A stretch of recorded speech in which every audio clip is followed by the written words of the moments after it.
What's going on, guys? Your boy Rush. We're back with another TDE podcast. Today we got Sam and Matt, and we're discussing, the current format of the current state of the format in Yu-Gi-Oh right now. A little bit with Floodgates. We're talking about our weekly recap of Yu-Gi-Oh and time rules. People who don't know the fucking yeah, talking yeah, about how yeah. much Raaid hates spellcats. yeah, And what makes a floodgate oppressive. yes, good versus bad, where the right ones hit, where the wrong ones not hit. Should we bring more in? And Draco Tail 10 YCS, baby. Yes. Woo! Yes. Stay tuned. Yeah.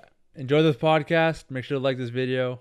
And let's, get right into it.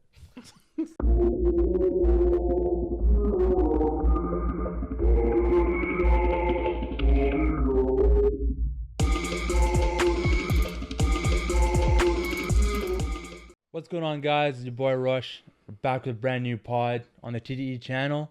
I'm here with Sam Shumshan and Matt. We're gonna talk about Fuck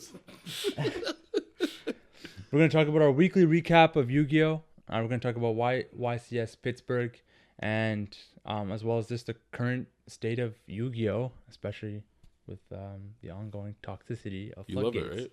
You're excited, aren't you? Let's just get right into it, all right? Okay, let's start off with our weeks in Yu-Gi-Oh. Yeah. We'll go with you first, Sammy. You're the guest here. Okay. Yeah, it's been a while since I've been here. My week in Yu-Gi-Oh was all right. It was the last week I was actually playing Draco Tail branded. I ended up going, I think, X2. I lost 2 games. One I lost was to... Six Sams, Yep. and then my other loss was to the DDD or whatever. Yeah, Triple D. Yeah. Exactly. But no, the other games were pretty good. The highlight of the week was I was playing against a Mermail player.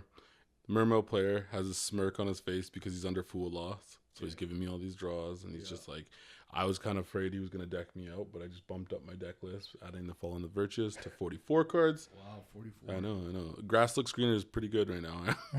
Okay. So I'm like, okay, let's play this out. His end board is that weird Mirror Jade girl that protects or whatever the board. It's another Mermail Xemox. Ice Jade. Yeah. Okay. Ice Jade, sorry. Yeah. And then he has the Mermail guy that essentially just negates the whole board by detaching anything that's less than his attack. Sure. And a barrier statue. Yeah. So Nice. I'm sitting there and I start my game and I'm like, okay, how do I play into this board? So you got barrier statued by a water barrier. The one that they forgot to hit. Yep. Yeah. So Okay. surely this is a floodgate towards you, and this would have screwed anyone over. Now, Yeah. How did you play against this? So he forgot that Gulamel's a water. He hadn't played against Draco Tail. He hadn't played against Draco Tail, and he didn't realize Gulamel is a water. So I looked at the card. I was like, oh, water's only. I looked at my extra deck. The one water is Gulamel. Wow. I'm like, cool. Yeah. I normal Malulu, effect diffusion. He chains, what's her name? The Ice Jade. Yeah. To like banish the fielder, banishes Malulu. Yeah. But Malulu doesn't have to be there. Yeah. It's like a Cartesia, it just fuses. Yeah. So then I fuse using an extra Malulu that I had in hand, and then some other card, whatever it was. I make Gulamel. I use Malulu's graveyard effect to non-tardy negate the barrier statue, and then I proceed to just make Arthelium, bounce the other 2, and then push for game. Nice. But if I hadn't had Gulamel, Yeah. I would have just shook his hand. Yeah. I would have been like, I don't know what I'm supposed to do, you know? Maybe that's why they left the water guy. Yeah, maybe. Because they knew Draco Tail was coming for it. Do you think we can play that in Draco Tail? No. Relax. Hold the fucking phone, man. Relax. So yeah, you only played in one tournament this week, Mm. and you went X2.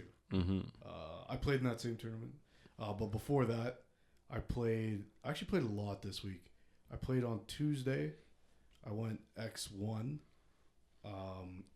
The one locals I go to on the other side of town, it's not like our primary locals. I played against the same guy in 3 appearances there. Yeah. 3 times, first round, each time. Yeah. Memento player. His name's Luke. He's a cool guy, really nice. But every time, I fucking hate this deck. But he's a good guy, so like it's whatever. But I was able to beat him. Can't remember what my second round was, or I think in my second round I played against Centurion and I lost. Okay. Because he made the Cosmo Blazer, I just couldn't push through. Oh. And then I can't remember what I played against third round. But anyways, I won X1 there. That was Tuesday. Thursday we played here. I actually won. That's congrats. Yes. But I did go X1. We were just short players, so the tie breaks worked out in such a way that I won. And then played Saturday. Yeah.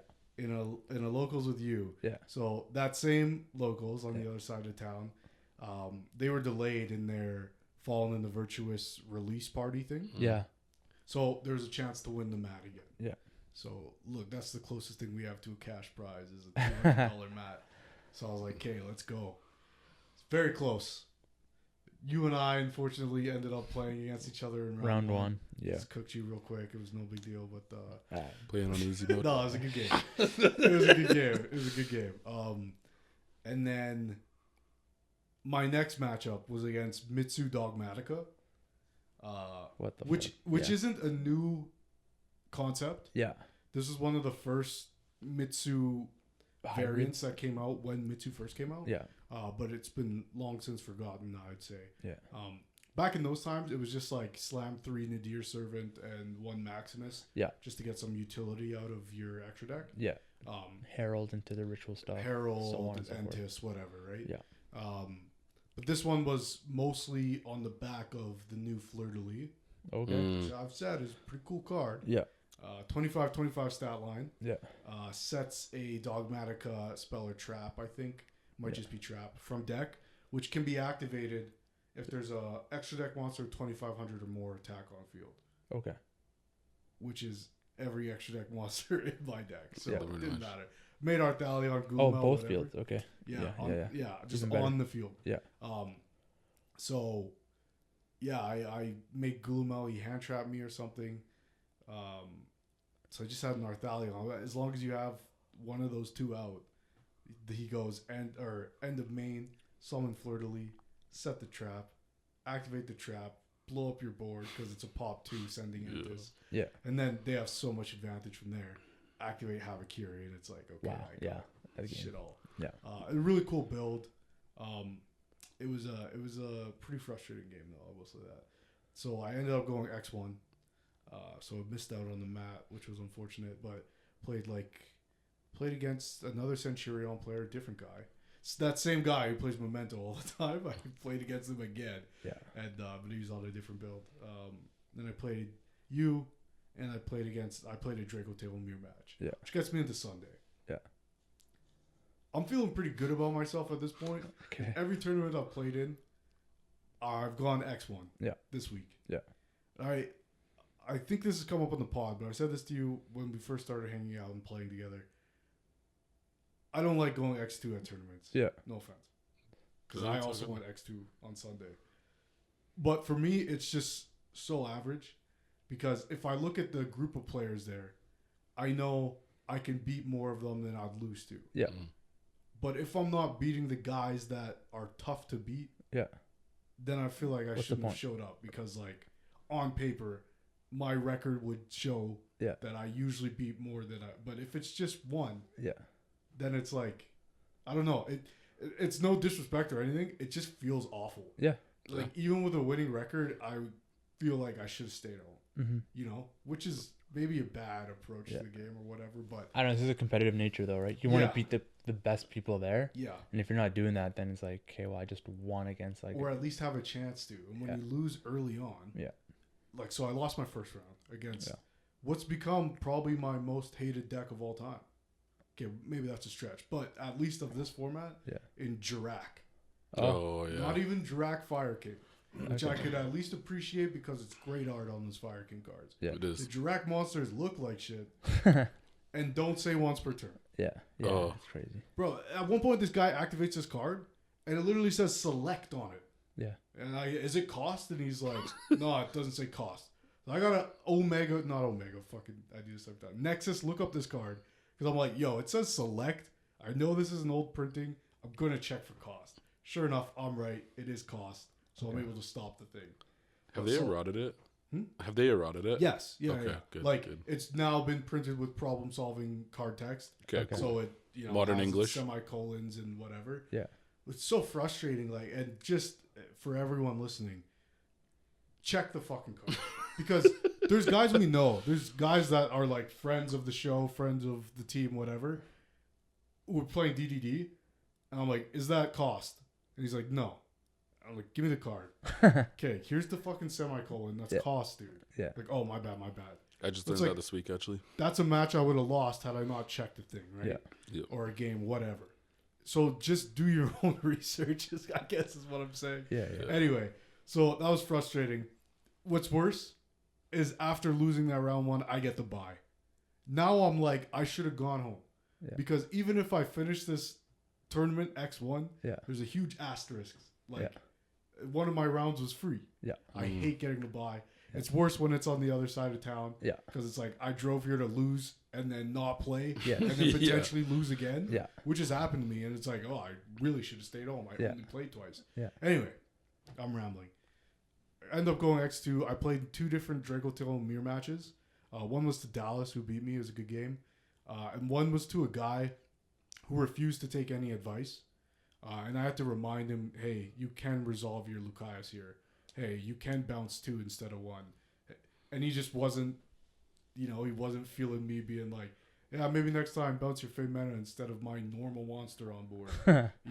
Yeah. Shit like that. But whatever. So to each their own. One might say he doesn't know how to play our deck. Is that how you worded that again? That's funny. Fuck you. Yeah, anyways. But that was an equally frustrating game because I cooked this guy 2-0. And then this guy was just like, yeah, I just drew bad. I'm like, no, you fucking didn't. If I had your hand, I would have won. Yeah. Like, you just don't know how to play the deck, which is fine. Yeah. And so then I asked the guy, I'm like, those are you like, you just picked up the deck recently? And he's like, nah. Oh, because he said to me, it's my first Dragotail mirror match. He's like, so I'm just kind of like learning, like, where's the best point to interact.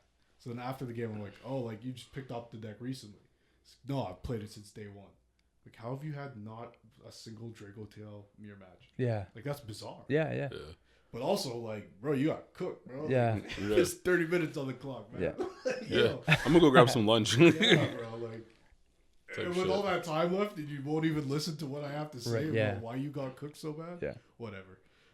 Anyways, so my week was decent in Yu-Gi-Oh!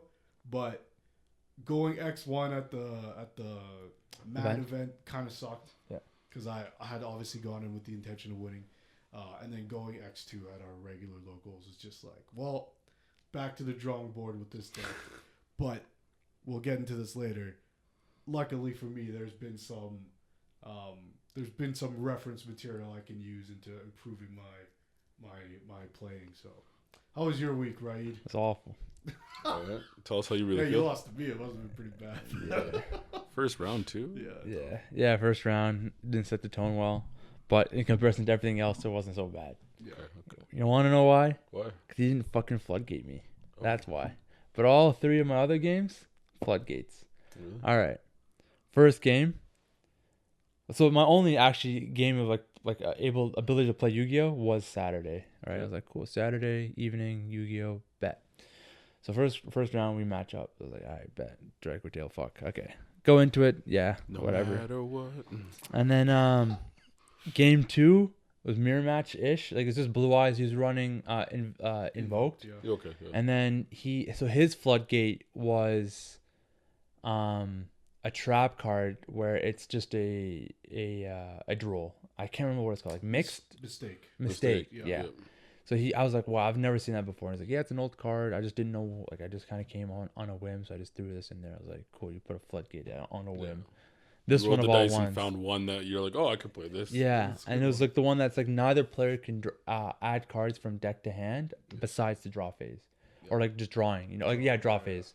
So I was like, so you're just drooling yourself, and he's running blue eyes. I was like, you know, you just kind of cucked yourself a little bit, right? But it's a trap, so he went first, assumingly. Yeah. And he didn't do much. Wait, he main decked that? Yeah. Well, it would have been like game, like a game. Well, yeah, it was game 2 because he was going first. Okay. So he opened it and then he set it, but he didn't make much of a board. So for him to have set it on like a very little board was just quite silly. Just like 4th to 6th copy of Droll. Yeah.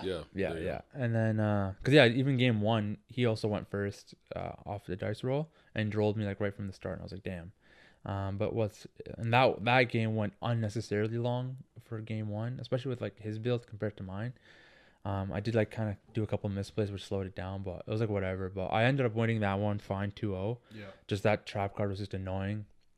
And I was like, okay, this is like just why, you know? Game 3, it was a pure branded with the new structure deck, and this guy game 1 uses Ido. Well, let me be fair here. He was playing like a complete branded deck, not just the structures. Okay. Which is why you got Ido locked. Okay. Yeah, but he had Sanctifier and all that. Yeah. So like, giving you some credit. Yeah. So you got like the new card support plus like some of the other ones like Sanctifier, because that wasn't in the structure deck, which is kind of a crazy like non-reprint. Yeah. But probably a good thing that card didn't get reprinted after I honestly, we'll get to that later. Yeah. I don't agree at all. But so yeah, he Ito'd me game 1 because I saw he already had it in hand and he used it as like a discard like fodder to put in grave. Yep. I was like, I hope this doesn't come out. Like the weight, because I don't know how this card worked. I know that people were like looking to get it. I was like, I'll deal with it when I get there. So when he put it to grave, I was like, let's just hope it stays there. And then after everything, I think on my turn at the beginning of it, he summoned it on my board, or on his end phase, he summoned it back like on my board. Yep. And I read the card as like, you're like, the person with the card cannot summon. Yeah. Or would have probably been your draw phase off of either the quick play. Yeah. Or Sanctifier. Yeah. Most commonly, yeah. And so he summons it on my board, and it's like, it says you can't summon, which includes literally any summon, normal, special, whatever, and you can't normal set. So you can't even put a monster in face down defense. Yeah. So you basically can't do anything. You just have that guy there. You can't tribute it off because they were still attempting to summon. So that was really annoying, because then I was like, okay, well, I can't do anything because no matter what I set here, it's not going to do me anything. Yeah, I had Prominent Lordly Load, can't even special Blue Eyes off it.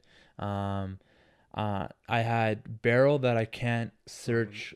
Couldn't even summon Barrel. I couldn't even summon Barrel, and with the load, I can't even search like Drill Beam because I didn't have a Barrel in hand. That's why I couldn't search the Drill Beam, and then the Drill Beam, target it and banish it, because then that would have been the out. Because I was like, I need to get. You didn't have a Primite card. Exactly. I didn't have an additional Primite card, so I only had the one to place, and that only adds me the Drill Beam, which I can't do anything. I was like, okay, yeah, let's go game 2. Game 2, I kind of just started, and then we just kind of play. This took way too long. This guy's a very slow player. Like, I could have called judge. Like, the judge was even saying, like, you could have just called. It literally went down to like the last 30 seconds. I think game 2 I ended up taking it, or game 2 just took so long that it was just the rest of the time basically up until the last 30 seconds. Ultimately he did win, and it was one of the most frustrating games because like it was one of those where like typically if they're up, I'll like be a good sports about it and just be like, yeah, just have the game. But because he slow played so much that if this went into time, I'd be like, nah, man, it's a double loss. Not only did he floodgate me, but he was such a slow player that like the time between us per turn was just very frustrating. I spent maybe 5 minutes doing my combos and like doing it all, and then I was like, pass turn, and then he spends the next like 15-20 minutes doing his own thing, and it's just like, this is fucking annoying, you know? So it's one of those things where like, as like a player that just knows what I'm doing and just knows how to play my cards, I'm like, I just wish there's a time limit per turn sometimes, you know? I feel like that's a conversation to be had. Sure. But it's just one of those things where it's like, if you put a 5-minute timer, not even 5, like 10 tops, you give someone 10 minutes to like make their board, pass turn, I think would be kind of nice, because like it's just frustrating in that regard. I don't think there should actually be a timer, because it could create a very bad state of play. It's too tough to do. It's like the chess timer. Yes. But because you're passing priority and not turns in Yu-Gi-Oh! Yes. It's way harder to manage, because if you go thinking, that should count for your time, not mine. Yes. And that's hard to track, like pressing a button. You can't rely on people doing that perfectly. But yeah, this is very frustrating to deal with. Like overall, like it's just really annoying. It's a lot of like him thinking, and it was a lot of time spent thinking. Like it'll be my turn, and like at every step he's like thinking, and like it's fine to think on each move because you want to interact in a certain way, but it was just way too much time spent doing so, and which killed a lot of the time. So then it just dragged to the last 30 seconds of the game, where he ended up just getting me for game, and I was just like, I mean, all right, sure. And then so it was just frustrating to deal with. It was one of those, like if it did go to time, I would have just been like, nah man, this is just double loss, because you floodgated me game one and you were playing way too slow. Literally had the same experience on Sunday. Many of us at locals had the same experience with the same player. But that was my mindset from 5 minutes into our game. And it was the same player who had the old card text thing. Playing so slow, and I knew that like, okay, my deck struggles into this deck. I'm totally okay with taking a double game loss. Because I don't want to incentivize people to play this way. It's fucking annoying. So even if that wasn't the case, even if my deck was better match up, you know, to his, I'm still okay with the double game loss. Because like you can't like, and I think this is why they've changed the rules. And this is why I support the rule change. Is because the double game loss does not incentivize people to play slow. That was the whole thing, right? To that point too, though, if our match doesn't finish and I'm playing against that guy, I'm not rolling for it either. There's just no way. Because if you beat me in the die roll, which is so like just 50, chance, right? Then you end your day, whatever, undefeated, X1. And you should have lost all of those games because you're playing too slow. So then the problem never gets solved. So although it's awkward, like just being honest, I think at like a regional or like a YCS, and we've kind of talked about this before. I encourage people to call judge if you think you're being slow played. At a local level, you have to take it upon yourself to kind of enforce those things. I'm not gonna call the shop owner to say, hey, this guy's playing slow. That's just awkward. But I will double game loss you. Because that is the rules of the game. It's way harder to enforce slow play than it is to, no, we just both lose because that's what the rules say. And I don't know. I'm not rolling for it, man. If someone wants to push back on that and be like, yo, are you serious? Be like, yeah, man, you're playing too slow. Okay. Then there's the conversation. There's a learning lesson point. But it's don't get me wrong, man. It's fucking frustrating. And it's like, something you said too, you know your cards. Like obviously you have the benefit of playing Blue Eyes, you know, for almost a year or whatever. And I get if someone picks up a new deck and they're not as familiar with their cards. Even myself, when I started playing the branded engine in Dracotel, like, oh shit, is it non-targeting? I don't know. Is it spell cards too? No, it's just monsters. Shit like that, sure. But if you're like, I activate this thing, and I'm like, what does it do? And you're like, no, dude, no. So you should know exactly what it does. And you gotta clock it early on. As soon as somebody does something like that in the game, I'm reading every card they play.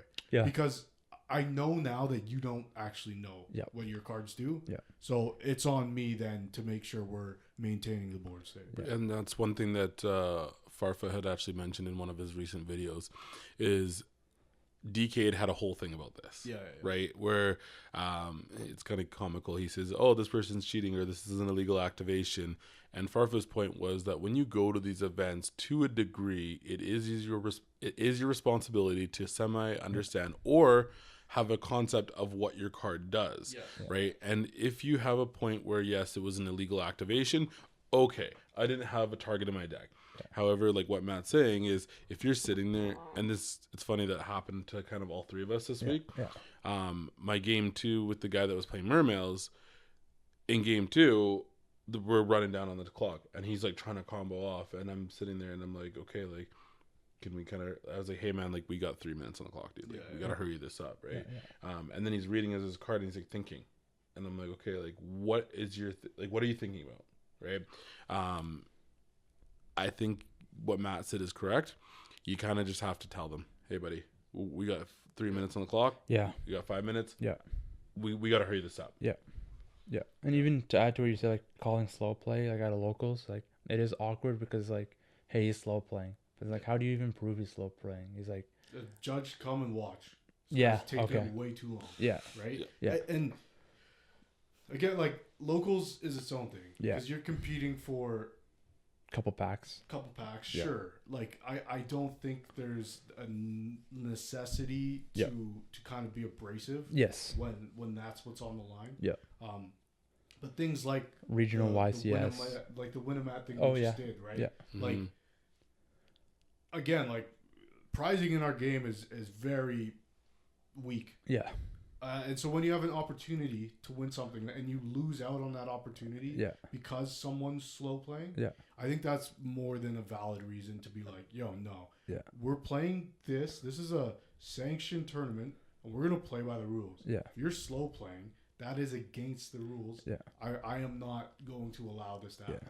Yeah. Because like you say, it is on both players to maintain proper affairs are going on, right? Yeah.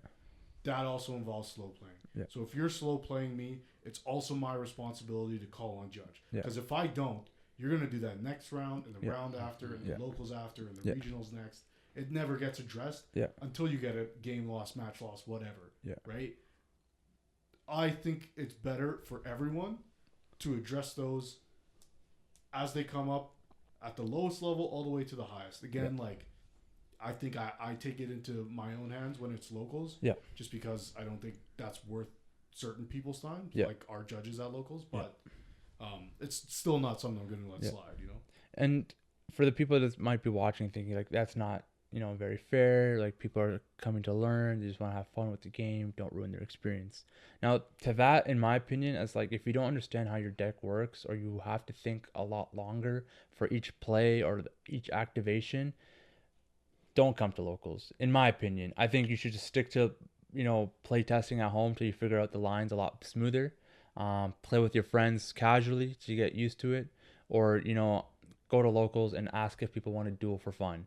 When you're in that realm where people are playing for a prizing, whether it's just your daily locals of getting packs. Sure.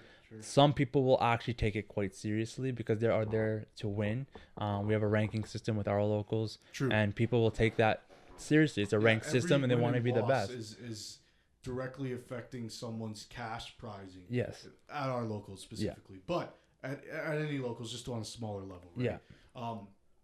What I will say too is I wouldn't discourage people to come to locals. Yeah. I think what you said is fine. I'm not disagreeing, but what I will say is if you're in that position where you acknowledge that you're still learning this game, those are things to communicate. Yeah. But I'll also say this: 50 minutes is enough time. Yes, it's a lot of fucking time. Yep. Most of my matches end with 15 minutes left. Yes. Right.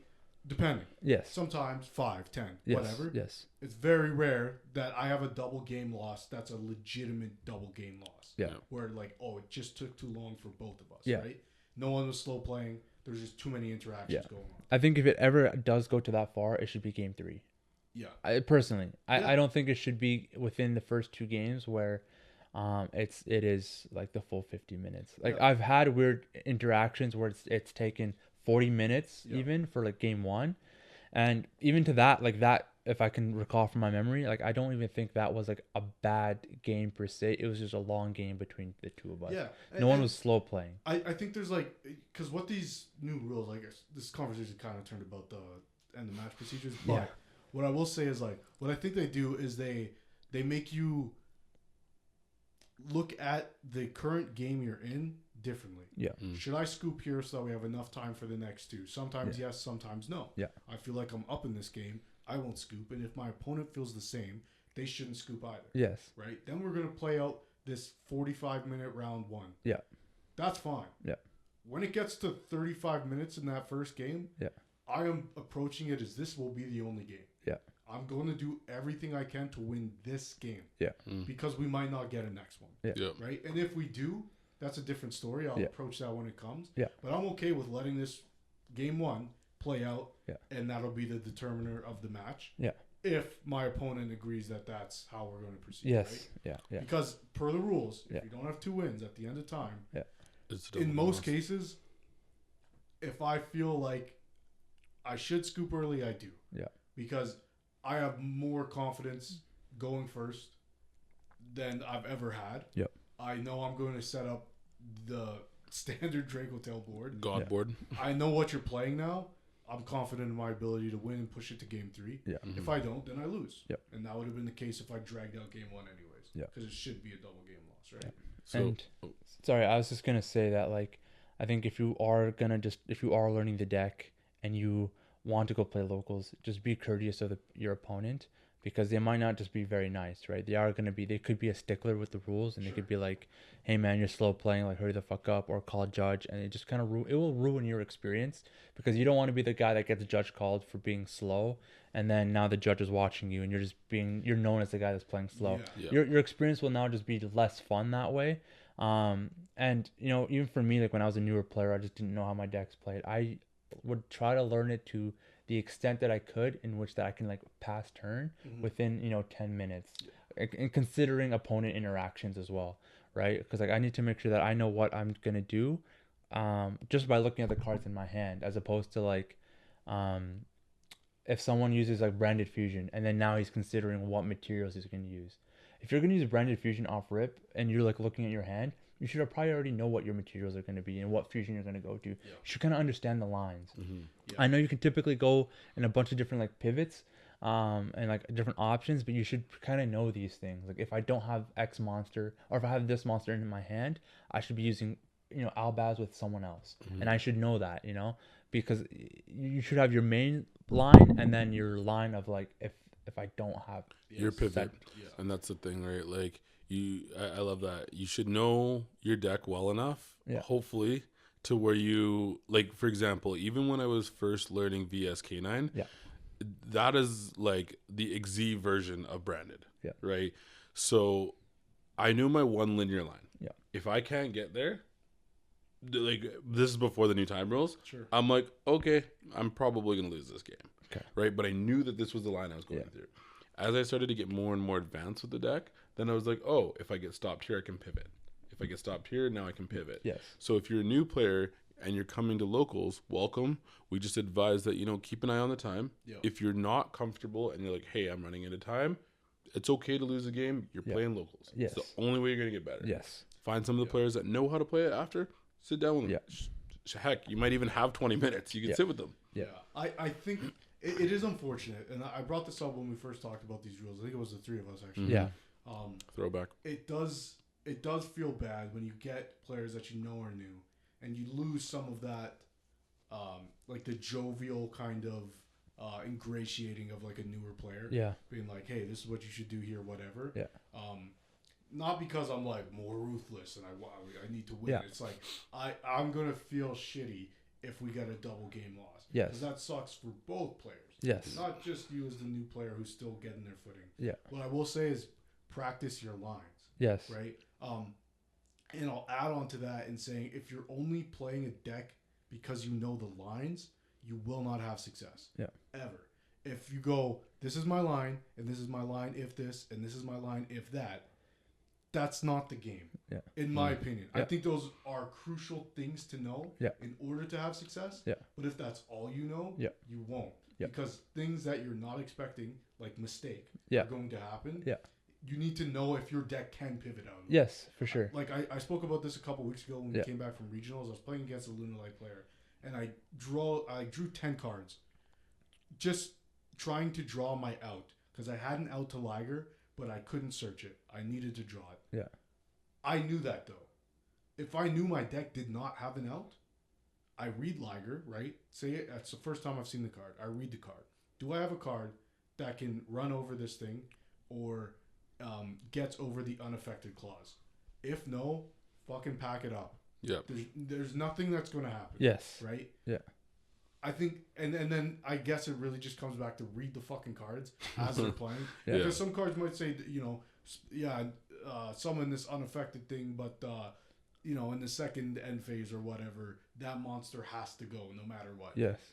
If a card like that exists or whatever. Yeah. Some do. Yeah, right? yeah. Not with Liger because it's unaffected. But that's what I mean is like, you have to know what the board state is. And if you watch a guy combo and you go, cool. And then you go, okay, what do I have to deal with here? Just scoop it up. Yeah. Just scoop it up. Because if you're not aware at that point, it's already too late. Yeah. Right? Because there could have been spots where you could have interacted, right? Yeah. So I just like be proactive. Like I think it's definitely okay to be like, what does this card do again? Yeah. Okay, and then this guy does this and then that. Okay, I know you search for this and that. Yeah. Cool. But to just like sit back, watch a guy, like you're explaining like if you're on board breakers, say, instead of hand traps, you don't need to know these points of interaction, but you're gonna want to know the board state. It's important to know. Yeah. Because people will activate a card that says you can't summon fiends for the rest of the turn. Yeah. And then make full Fiendsmith line. Yeah. And if you don't know that they're not able to, it's also on you. It's your responsibility to hold them in line. Yeah. So I don't know. Shit like that. Yeah. I don't want to be like, because at one point I was a new player at locals too. Yeah. Yeah. I didn't know what was going on. Yeah. I activated Mirror Force from my hand once, Okay. Just because I was nervous. Like these things happen. Yeah, yeah. It's okay. Yeah. And I guess I'll just reinforce. It's okay to lose at your first locals. Yeah. Yeah. It's totally okay. Sometimes it's actually good. You just need to get your feet wet. All that shit. If you top your first locals, you're fucking him. Yeah, like that's crazy. And I don't know. It's one of those things because like with your experience, you had like a new player. For me, the guy I dueled, he knows. This guy was not new. No, yeah, he's an experienced player. So it's no, mine too. Oh, okay. But it's like if then you're an experienced player going into this and you're acting the way you are, right? So it's like it's just even worse. It's like you should already know as an experienced player that you should have a very good knowledge of the deck or a decent amount, or that it doesn't hinder the time as much.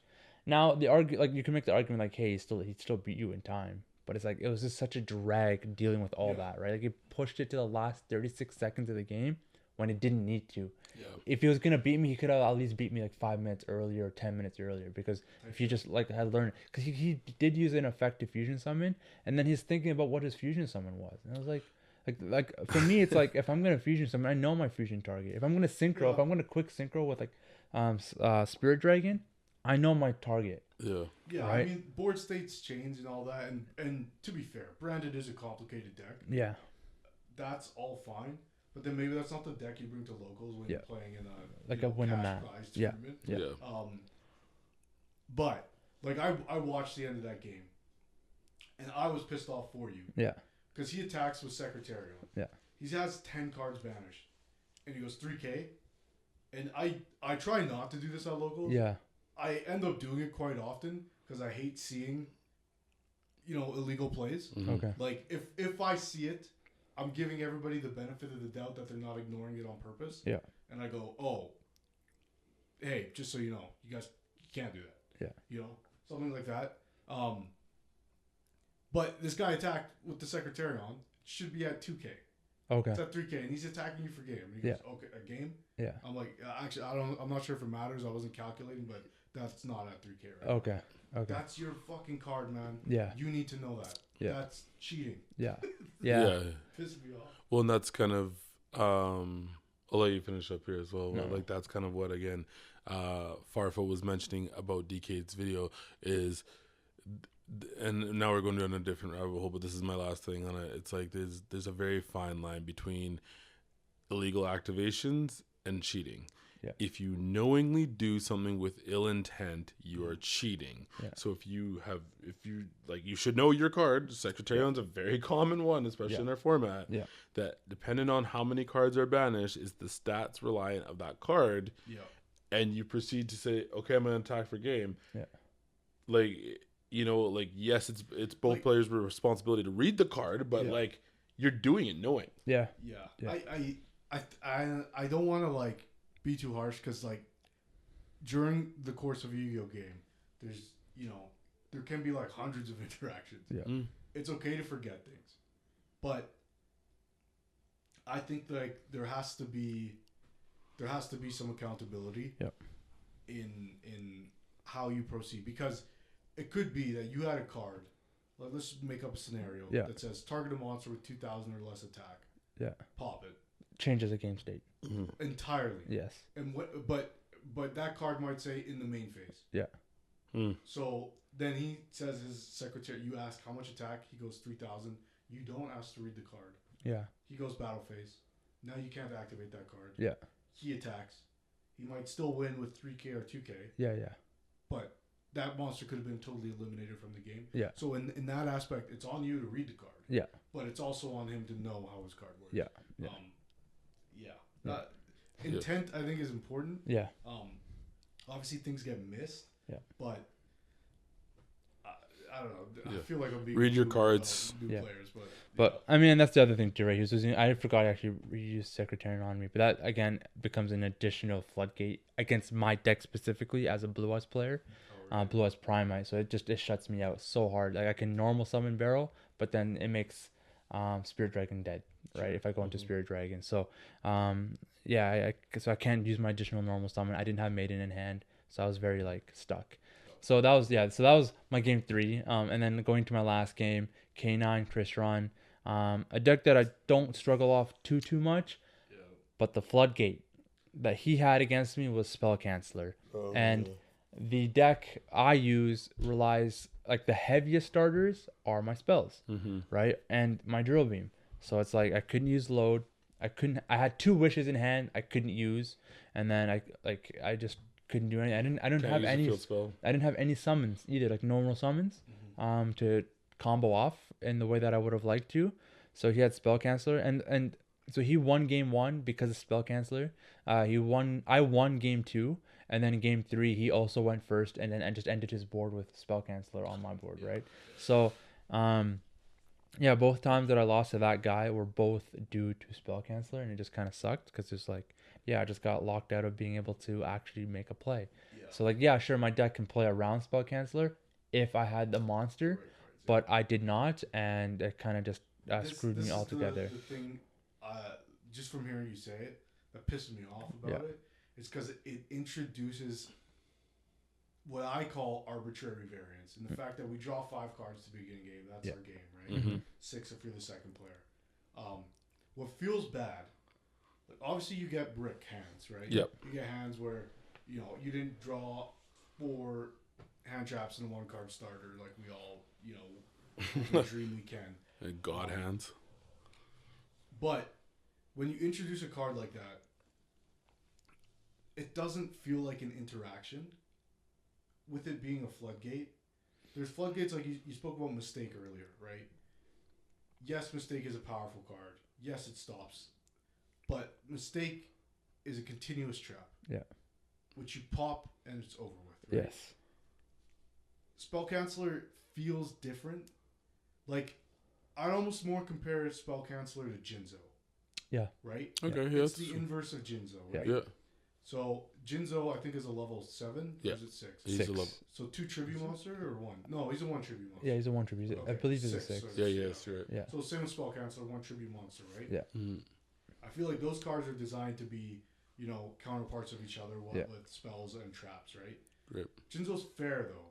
Because both players are affected. Because you go first and you set your traps, and then I find a way to get out Jinzo on the second turn. Yeah. Which, when Jinzo was a good card, that's what it was, right? Yeah. Stops trap card effects, which is your response to me getting my first turn, is your set traps, right? So you're giving up a starter, extender, hand trap, or whatever, right? To set a trap. Yeah. Which now I'm saying, no, you can't do. That, to me, feels more like an interaction than I go first. If I went first and I played Jinzo, what would be the point? Yeah. Right? There's no traps I can actually activate on this turn anyways. Yeah. If I need traps, I still have my full hand to out your Jinzo. Yeah. Right? Spell Canceller is not that way. Yeah. Spell cards are way more meta relevant right now than trap cards are. Yeah. It's been that way for a long, long time. We look at good trap cards in this game and go, it's too slow. Yeah. We play it. Yeah. Right? Like the Dominus cards are a perfect example. Those cards say stop something, but you lose this effect. Yes. Right? Yeah. It's a setback. We Balanced. weight those things and we go, I'd rather have Ash Blossom, right? Than a special summon negate. Which is crazy, right? But spell cards are like built into most strategies. Mm-hmm. All archetypes have a spell. Yeah. Right? A spell canceller just feels to me like so not what you want to design a format around. Yeah. Playing around spell canceller. Like my deck can do it again if I draw the correct hand. Yes. So a Pan, a Lulu, a Femena, and another name. Yeah. Right? One of those. But the likelihood of that happening with any sort of consistency against a deck that can consistently make spell canceller is not the type of variance you want to introduce into a format. Yeah. Right? So we talk about the emergency ban list. Obviously you had like a bad experience with floodgates. Yeah, it was just every game basically had a floodgate, and that was my losing match, right? Yeah. It was the Ido and the Secretarion back-to-back games. It was the two spell cancelers in the same game, and then in the mirror match it was just the mistake. And then he drolled me earlier, I guess. But like again, it's just whatever I 2-0'd him. Here's the thing, I think like you can't just stamp all lingering floodgates as these cards are bad, they shouldn't be in Yu-Gi-Oh! I don't think that's true. No. Because I think if we existed in a format without Droll, some decks would be too powerful. Yeah. Droll is a check for K9, Mitsu, any other house of rogue decks, right? Yeah. There's few decks in our format which are the best performing decks that actually play pretty well under Droll. Yeah. Mm-hmm. But think about White Forest full power with no Droll, right? Kind of thing. Yeah. Mitsurugi. Yeah, when you're in a format where Droll is main, it usually speaks to there being this kind of tidal wave we're holding up by a wall. Yeah. No one's playing these decks because they're not viable because they know everybody has Droll. When that flips, well, Droll's not good against any of these decks that are doing really well. Then that tidal wave, the levees break. Yeah, and everything just comes out. Right? It's the same nib conversation. Yeah. But Droll to me feels like one of the few lingering floodgates that introduces interaction. Yeah. Because I can chain my wanted Seeker of the Sinful Spoils to your Droll activation, right? That's the thing I can do. I can chain my Femena to your whatever, right? Lingering floodgates that activate and linger not for your turn, not for my turn, but for 3 turns. Yeah. Or 2 turns. Like Shifter, like Grizel Prison, like D-Barrier was. Mm-hmm. Those similar to me Archfiends feel like the most oppressive type of floodgates because I played into Di-Fi. I played a true Draco player at our locals, and I was able to beat them, but I had to play through Dimensional Fissure. But I'm looking at my hand, and it's not a problem. I have enough things to get around this card and be able to pop it or negate it, or do whatever I have to do to give myself a turn that I can actually conduct a worthwhile fusion summon. Yeah. That's fine to me. Like, a floodgate that's there, it doesn't say, I can't be destroyed. That's fine. Yeah. But a floodgate that just comes and goes, and you need solemn judgment to stop it, that's now at 1. Yeah. And you would have acted wrong first. Yeah. Like, to me, that's bad design. So, I look at it now, when we see these floodgates that are in the format now, post-emergency ban list, clearly, there were some that were forgotten. Yeah. Right? Yeah. And Barrier statues being one of them. And it makes something that should be celebrated, like the emergency ban list, feel a little hollow. Because it's not as though you guys went, hey, we have a problem with floodgates. We should address this problem. It's more like, that last stream we did sucked ass because of this card, and this card. Let's get rid of those cards and be done with it. And pretend like this we fixed the problem. Exactly. So then this stream, YCS Pittsburgh, you have less of those non-games, which is a good thing. But it didn't get rid of the lingering floodgate problem. Yeah. Like, to me, a card like Ido or Ido, whatever, shouldn't exist in the game. Yeah. Yeah. Like, and I put it through the lens of Genesis format. That's a 100-point card. Should be. Yeah. Type shit. Yeah. Yeah. Because it puts you in a position where you can't do anything. You can't do right. anything. Like the barrier statues is more like it's one of those like, okay, if you just can run over it, then it's okay. Now you can continue in the main two. It's not a turn skip. It might be a battle phase skip at best. Yeah, but the fact that I can't summon a normal set, it doesn't say I can't normal summon. It doesn't say I can't special summon. I can't summon. Yeah. So that's where like the problem lies, right? Spell cancel is like, I guess it depends on the deck that you run, because then like you can run a deck that doesn't rely on spells. But Labyrinth, for example, right? Sure. You spell cancel like Labyrinth player, doesn't really fucking matter. Yeah. But like my deck, for example, I can't out that card or play around it because my deck will require a spell card to be used. I'd need to have such a made up hand, like a custom hand to out it, right? I would need to have like made in hand with a vanilla blue eyes, so that way I can special the blue eyes off the true light on the board. You know what I mean? Yeah. But if I had barrel, I can't use any primite spells. So I go barrel, I go spirit, I get mausoleum. I can't even activate mausoleum. It's a spell, right? And I can't use any of my primite cards. I can't use any of the spell blue eyes cards. So like, and I don't have any cards that target my own field. It's always your opponent's field. Target or destroy your opponent's cards. And then drill beam is you can target anything on the field, but it's a spell. So then now it's like it really puts me in a bad position. So it's just one of those cards like things that are just, it's really, really crazy. But then at that point it's like, if you ban spell canceller, do you ban like Jinzo? It's like I would not want to see Jinzo banned. No. Because there's no need. Again, it's like, would you play Jinzo in the deck right now? Probably not. God, no. In what would the format have to be for you to play Jinzo? Like a Labyrinth dominated format, right? Yeah. Literally. Yeah. Okay. And if Labyrinth is the best deck and is dominating the format, then the necessity for Jinzo actually exists. Yeah. Right? And it's not a card you summon off Jokul. Yeah. Right? No. Unless it is a 5 and I'm missing. No, it's a 6. It is a 6. It's a 6. Anyway, but is it a dark? It is. Yeah. You could sanctify it. Yeah. Yeah. But like it's a machine. It so they search it off like the tank or whatever, like on the Crystron build. Yeah. So they search it or send it with scrap recycler. Yeah. So they get it anyways. So they don't. So if they have it in hand, then off Jokul for sure. Sure. But then otherwise, but like it's just on the field or it's on your. To that point, Jinzo's also a machine. Yeah, but 6 though. It's a 6 because you have to reveal 2 5s. Yeah. That would be insane though if Jinzo was a 5. No. It'd be pretty lit. I mean, like they could do the same scrap recycler thing. If I'm not mistaken. But anyway, going back to it. Yeah. If Labyrinth was like the most dominant deck, it would necessitate Jinzo being played, say, in the side. Yeah. For that matchup. But is there a deck right now that is dominated in its card list by spells? Like, you could make the argument of branded. Yes. Sure. Yes, branded. Draco even. I mean, you got the Femana, but aside from Femana, though. Mitsu. Dominated, like, you would say that's a spell deck. There's Sky Striker, maybe. Okay. Yeah. Mitsu. Runic. There's, like, maybe Triff's Yummy thing. Yeah, but Mitsu, too, no? Like, Mitsu can't really get very far without their spells. Yeah, sure. Yeah. And they don't really have any back row hate.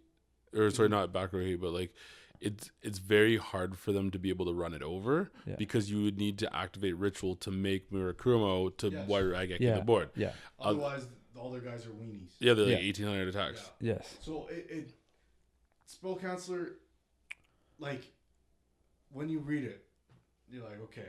Is it both players or is it the controller of the card? I think it's both, yeah. It just to me is a card that like locks so many strategies out of the game. Because it's not like there's one deck who's abusing spell cards that needs to be put into check. Yeah. Like a Labyrinth would be. If it was like a dominant strategy, right? Yeah. Then you're essentially like, is this the Lancey of the format? So here's the thing, right? And I remember I talked to my buddy about this. The problem with like Yu-Gi-Oh is they go through these phases, and this is kind of how funny enough how like the argument with Max C came up is because they came into a format where things were so fast, right? And they're like, okay, we need to slow things down a little bit. So they sprinkle a card out there like Max C. Now, at the time, it wasn't even good because people weren't really special summoning. But then all of a sudden, power creep starts to evolve, and it gets to the point where it's like, holy crap, this card's broken. Yes. Right? Yes. And in the TCG, we ban it. The same essentially is said for some of these other floodgates where Grizel Prison. is from 2013. Yeah, right. It was in a format where like Xyz and Synchros just came out, and it became like very dominant. So but more than that, it was like fusions and rituals and tribute strategies are not very good. Here's a trap card for them. Yeah, to help you out. To balance the field. Yeah. But the problem is we don't have rotation. Yeah. So those cards kind of just get like put us to the side because something comes out that overpowers them. Yeah. So it's like, oh, we don't really need this card. Yeah. And this kind of ties into what I was mentioning earlier, where the way that we kind of fell into this problem, and maybe this is how we segue into this, when we had that format back like 3 months ago, right after we left the YCS, we were in an okay state. Yeah. Right? It was like every deck played their own kind of thing. Like VS K9, okay, sure, we had Tickaboo, and then occasionally you would have like Yummy playing Gozen match, but it wasn't like, it was like everywhere. Yeah, right? yeah. And then after Worlds, VS got like absolutely slammed. Yeah. And then you have all these like rampant decks just start running around. Yeah. And they're like, it was almost like they were just trying to grab any floodgate they could find. Yeah. And then that's why we had to like get rid of Protoss. We had to get rid of Mjolnir. We had to get rid of like Fossil Dino. Like all these decks were like, oh, I guess, no pun intended, the floodgates are open now for us. Yeah. Let's abuse these. Yeah. And to both of your points is what you were saying. The problem that I have with floodgates are when you cannot respond to them. Yeah. So we're playing a game. You go Harpy's Feather Duster. I'm like chain D barrier. Yeah. Doesn't matter. D barrier will resolve. Yes. Yeah. For the rest of this duel or for the rest of this turn, you can't can't summon whatever I call synchros. Yes. Yeah. Right? There's no way to stop it. Yeah. Whereas, again, to Matt's side, when you play against a card like Spell Canceller, you have to open up the out. Yeah. If I don't have Imperm or I don't have Raigeki, Dark Hole, some way to get rid of it. Yeah. Same thing with Ito. I'm stuck with this on my field. Yeah. Whereas if it's something like Macrocosmos, is Macrocosmos annoying? Yeah. Yes. Yeah. However, I Raigeki it, I Lightning Storm it, I Harpies it, it's gone. I can continue to play the game. Yeah. Right. And that's the problem with like the floodgates we're seeing now, is that they're lingering ones again, or they're like ones that you have to have an out to get rid of them. Yeah. Can I ask you guys something? This is like, this will put this into context for like how I see this. Pure Malice. You're playing it in its heyday. Mm-hmm. Give me one reason why you wouldn't play the deck. There's a specific answer I'm looking for, but if you have to think of one card, Lancia. Thank you. Oh, okay. Right? Okay. Yeah. So why is Lancia fair and Spell Counselors not? And there is an answer. Yeah. Because again, Lancia stops this deck. Now there's some decks that catch strays in the process, right? Yeah. But as a Malice player, you know what's in my side deck? Lancia. Yeah. Because I'm playing against a Malice player too. Yeah. If I mirror match, I want the out too. Yeah. Yeah. You can't spell canceler. Yeah. You know what I'm saying? Like, Yeah. No, that's fair. if you're playing a mirror match against two Christian K9 players, right? Yeah. Christian K9, right? And they're both running this spell counselor combo. Then it's a dice roll. Whoever gets it up first. Whoever goes first sets up the thing. The other guy can't do anything because Case doesn't activate. Yes. Hypnotic Elements doesn't activate. Christian Occlusion doesn't activate. Yeah. There's nothing you can do. You scoop, you go to game 2. That's a non-game. That's bad for the game. But couldn't you argue that you could do the same thing with Lancia and the Malice? So you just build Malice No, because if I win the die roll, I go first. You Lancia me, I pass. Okay. The potential is actually It's a 50-50. It's right. It if affects you draw, both players. Yeah. If you Lancia me and I Lancia you, now we're back to square one. Yeah. I get a battle phase. It's the third turn, but it's technically my first turn that I'm actually able to do stuff. Yeah. Mm-hmm. But I've also started my combo by normal summoning Dormouse. Yes. Which means I can't fool you now on your turn. Yes. So I can Lancia you. Yeah. But I can't fool you. Yeah. And you can play around Lancia to the best of your ability. Yeah. It creates a different route that this game would have otherwise taken. Yes. Which is why, like, think of Fuelos. This is a lingering floodgate, right? Yeah. But no one's complaining about Fuelos. Yeah. Why? Because everyone's playing Fuelos. Would you get rid of Fuelos in your deck? Absolutely not. Yeah. No. And you wouldn't ask somebody across from you to do the same. Yeah. It would be stupid to. Yeah. You should play Fuelos against my deck, your deck, whose deck. Like, doesn't matter, right? Yeah. So we should bring back Maxi. No. This is why it's different, though. Okay. It's because Fua, like, obviously there's the balancing when you compare it to Maxi. That you have to be going second for it to have its most value, right? In most cases. But also, it doesn't say you can't do anything. Yeah. Fua doesn't say you can't special summon. Or you only get 5. Or you can't special summon waters or whatever. Or only waters. It just says, hey, if you do that, I'm going to do this. Yeah. And that could be the card I exactly need to crack your board. Or it could be a second copy of Fualos. Or it could be whatever. Right? Yeah. The brick in my deck. You could deck me out if you're playing some crazy game. 6 sounds or whatever. But that introduces variance to the game that actually changes it, because we always talk about this. You draw 5, I draw 5, we compare them, we decide who wins. Not if I have Fua. Because you don't actually have to stop summoning. You can keep summoning, which means my 5 cards don't just beat yours, or vice versa. You might be able to set up your god board, whatever, Cipher Lock, but I've drawn 10 cards. So I can play through 3 Omni Negates. Fucking Harpies, Raigekis, whatever. Okay, it's done. Like, now I can play the game. Right? And I've only drawn into those cards because you decided you didn't want to stop. Which is now creating a new game. Now, some people might say that's arbitrary. But I don't think so, because that's a decision-making process where you I'm going to summon the Gulamel because it's more valuable to me to have it and risk you drawing evenly matched, let's say. You know what's funny about that, actually? In my game against the Mermail Gentleman, so he's playing, and then he's never played against Draco Tail, so he doesn't know like some of the tricks he can do. I go 5 mana, make Arthelia. So I started off. He's like, oh, I'll use this effect to summon. I'm like, okay, chain Fool Loss. He's like, okay, all right. And you can see he's got the wheels are turning. He's like, how do I play around this? And then I'm like, all right, activate 5 mana, fuse into Arthelion, using 2 cards from my hand. I'm like, all right, Arthelion effect, target himself and Fool Loss. Return them back. And he's like, yeah. I'm like, activate Fool Loss. He's like, am I playing under 2 Fool Losses now? And you got a body on field? Or like, you just... He's like, how does this even work? And I'm like, but yeah, he kept playing the game. And like Matt said, you know, it's optional floodgate. That's crazy, actually. It is, right? It's nasty. That's actually crazy. That's so wild. Wow. But it's in a sense where he had an option. You can either play into it or stop. You put your dick on the line in that case. Because if he has, let's say, DD Crow, banishes the Fulos. Okay, you've just spent 5 mana, 2 cards, and outed your own Arthalion, and you have nothing to show for it. You got neg 4. If he has an interruption. But you didn't, because he didn't have one. That's the variance the game should have. Instead of just like, my 5 beat your 5.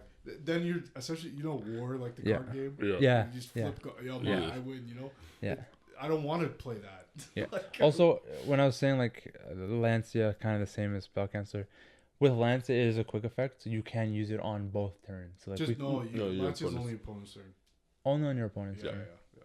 Okay. Many players tried to Lancia. Right. Okay. Turn, You're like, no, boy. Read your card. Okay. You know what's funny too is I was talking to somebody at Locals about this, and being a Yu-Gi-Oh player myself, I'm guilty of this, but I think it's also comical. We have a tendency to be like, oh man, this format's like Snake Eyes format. We were talking about it, you know, like you were either building up this huge board and then having to attack into it. You were just having this like 3 Omni getting negates from like Snake Eyes, and then you had your Tenpai rocket launchers like attack, right? And everybody's like, oh, this isn't fun. We're like, okay, cool. We come into like Raaid Malice format. People are like, oh man, you just build this huge board with like Malice, which Malice I will actually say felt kind of fair.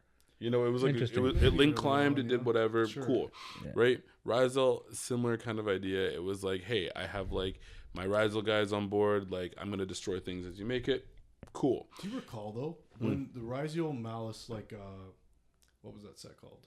Crossover Breakers, When that format came out, Ryuge horrible. It was literally the same conversation we had when Justice Hunters came out. Really? Literally the exact same. Wow, this format's excellent. It's so much better than Snake Eyes. Like, and this is say, oh, Malice so toxic. Yeah, I never want to watch that. Because like we had that same conversation when Justice Hunters came out, and then now we're in the position. So again, this is now kind of talking about the current game state. Yes, and I mean, I think the difference is that it's the floodgates that's just really annoying. Yeah. Because initially with this format, it was like people were bouncing between hand traps and board breakers and which one to use and which hand traps and what board breakers. I'll push back on that actually, because yes, that was a conversation we had. Yeah. Like 100% the Triff stuff, all that. But at the beginning of this format, there was Dice Smasher. Yeah. True. Yeah. Like you talk about lingering floodgate, like that one's free in K9. Yeah, I mean that was the floodgate. So it was floodgate from the get go. That was an issue. Yes. And then boom, banned. And guess what? Because we brought this up kind of off camera. And a lot of people have said this. VS K9 was the levy holding back. Yes. This whole issue that we're now having in the game. Yeah. Yeah. Crazy to think. But VS K9 was playing Dice Smasher. Yeah. So if you hand trap them, you skipped your next turn. Yeah. Right? To me, that seems more of a contributor to the problem. And when we took away the worst offender, people said, what else can I do that feels like that? Yeah, it was almost like I don't feel like I feel like it's revisionist history being like VS K9 was this valiant hero of that saved us all from the noble raisin treacherous villain. It was just fucking such a thing, man. Come on, man. You know, to attest to what Matt said, now that he's explained it, I do see that they did kind of like. It wasn't that they held the floodgates; the floodgates that were like tyrant. And now there's a vacuum. There's a power vacuum. So another tyrant rose in its place. Well, and it's and then those tyrants got banned. And then what happened? Yeah. Someone else took the fucking the vacuum, right?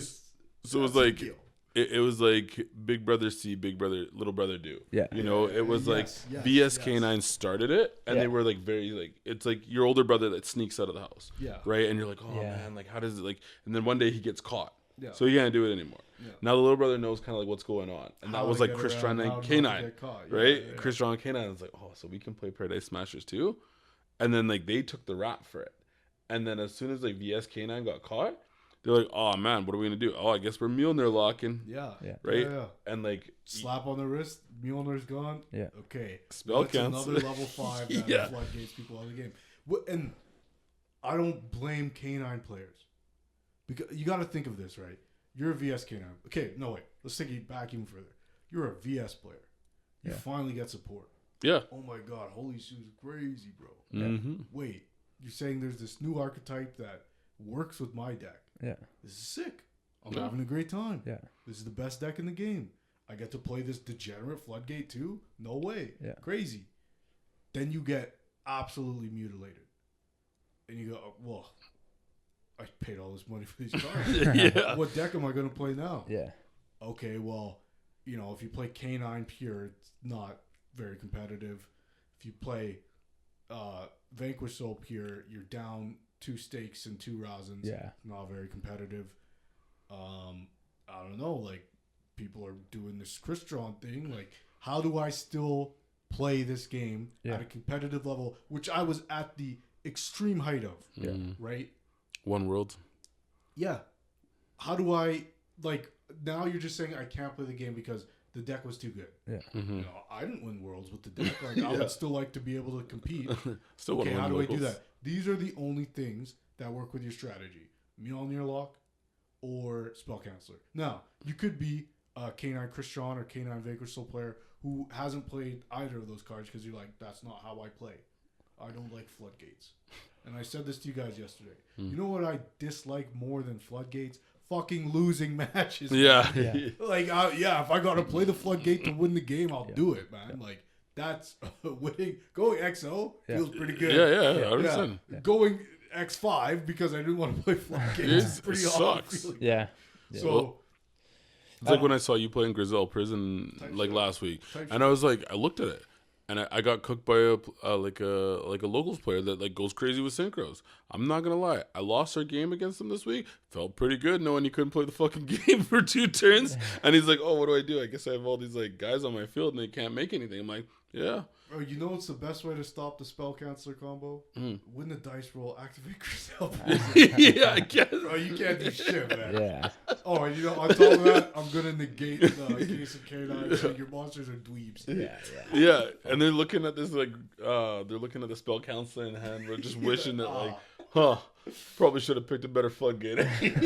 That's what I'm saying though. Is like, you look at the decks too that are playing the most degenerate ones. Yeah. And this is the big qualifier too. This is the big difference. Vanquished K9, for my money, was the best deck in that format. Mm-hmm. And it was playing the most toxic floodgate. Christian K9 is not the best deck in this format. It hasn't won a YCS. Yeah. If I'm getting my information right. It's a very good deck. One Anaheim. One Anaheim? Okay. Then I stand corrected. Mjolnir is a hell of a card. Oh, that's right. Yeah. What am I thinking? Yeah, Christian K9, not the best deck in the format. Yeah. Mjolnir won YCS. You did. Mjolnir won it. My point Artifact being, Dog as well. is that most of the time, the degenerate floodgates are being put into decks that need them in order to compete. Yeah. Mm-hmm. So if you take a deck that's dog water, but it plays Dice Smasher, that deck might win a couple games, right? Christian K9 is a very good deck. It's a pretty good deck.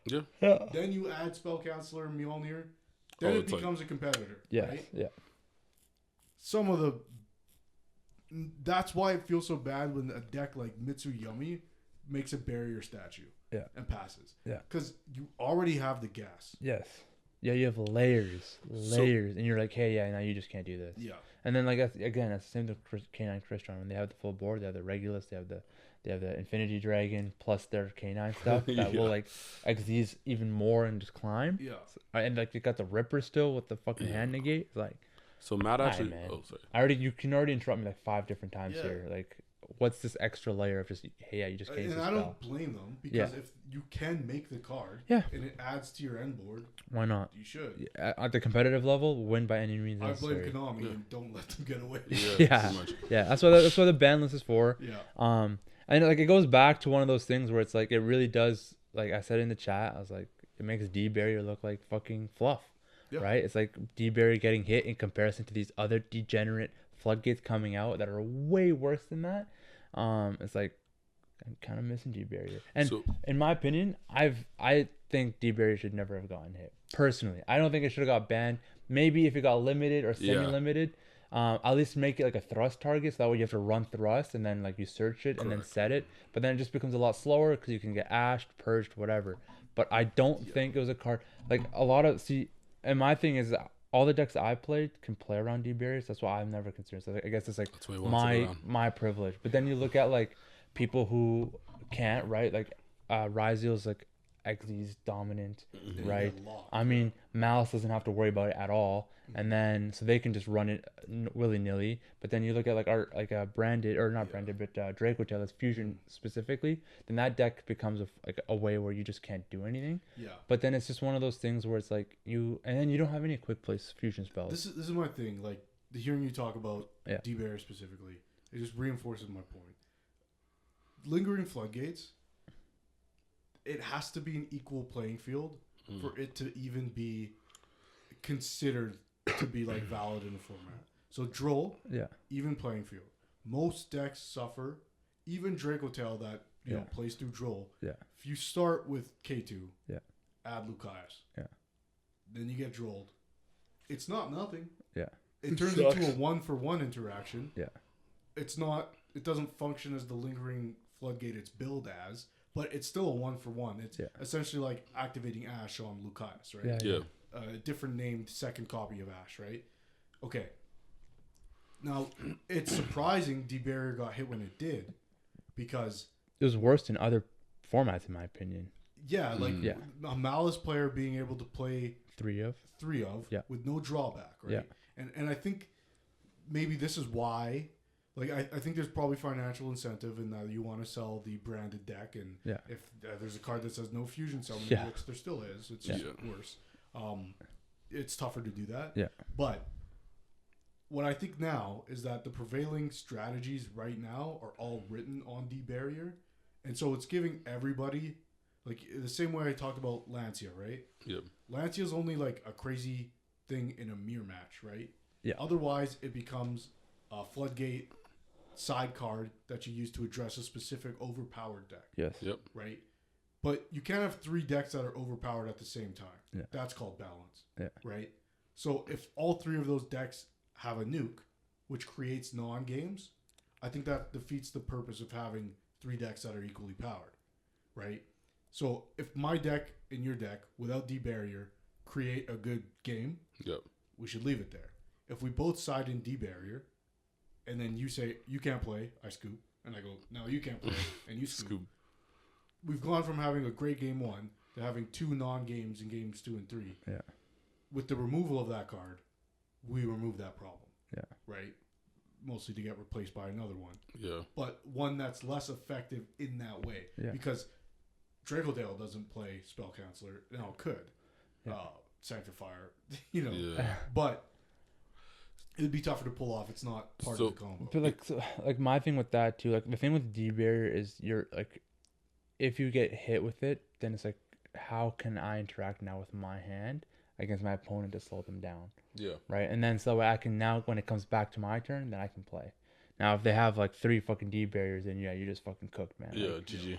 Like it's just, that sucks. That's why like hitting it to 1, because then if they just D-Barrier you, because if they go turn 1, set it, and then your turn, and then you're just forced to kind of pass. But or you could just at least have like a couple monsters, because at least with like your decks, for example, like the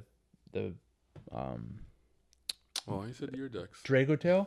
Okay. Dracodale, you could still use Femena on my turn. Yeah. So if I lock you out of like Fusing from my turn. So if you have K2 in hand, then you like, because if again I'm going first, so I'm setting it. I've got cards you control, so you can K2. You can't fusion summon, but you can add Femena for sure off K2. So that means now you just pass. You just have more resources in hand, and then you pop off on my turn, and then do what you got to do. So like it works in that regard. And then in Yummy, if I go D-Barrier and I call Synchro, they can still end with a cup seed or a cookie or whatever, plus the link, and then proceed to Synchro on my turn. So like it still can work. And then in addition to K9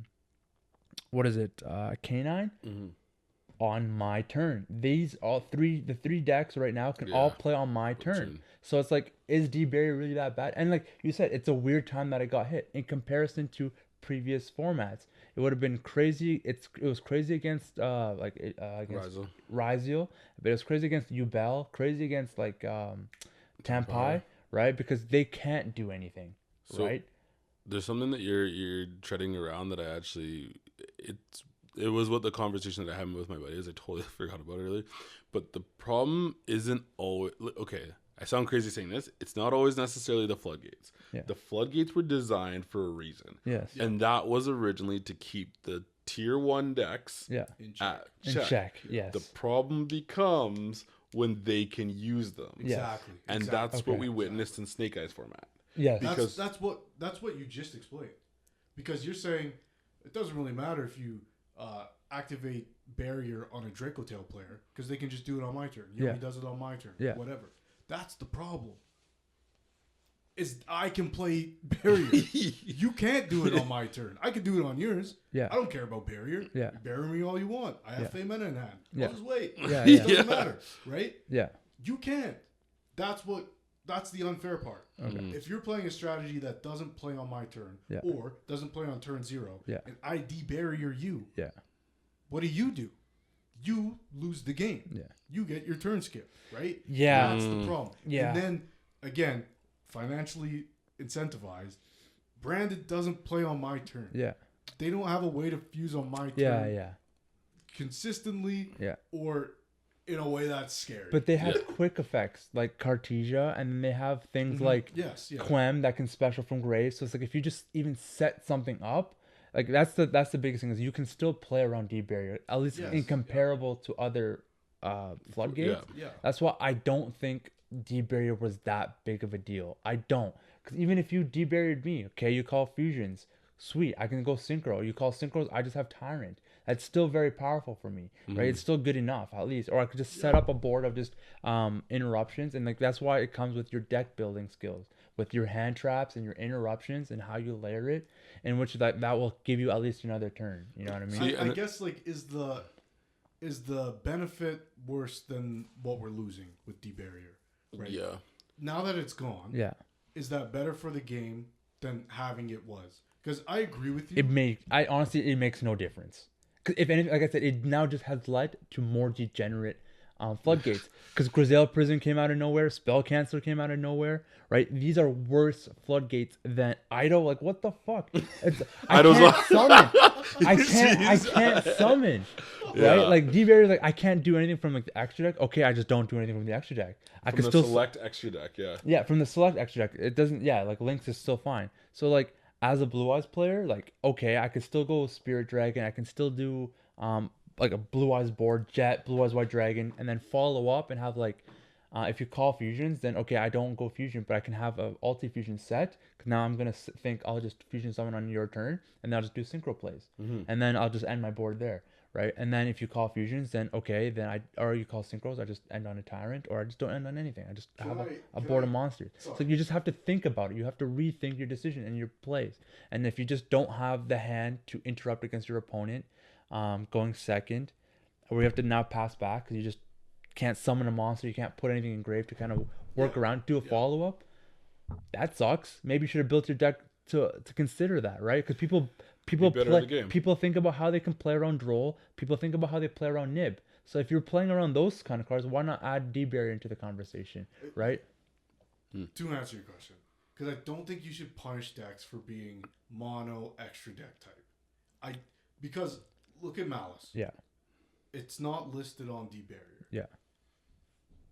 What is the punishment for playing Lynx and Malice? Like what card punishes Malice for only playing Lynx? Similar Archfiends. Not really. Yeah. Like, but the summon something. But then the punishment for like Malice would be Lancia though in that regard. Yes. Yeah. Right. Yeah. So then both players can run it. So exactly. Both players can like run it.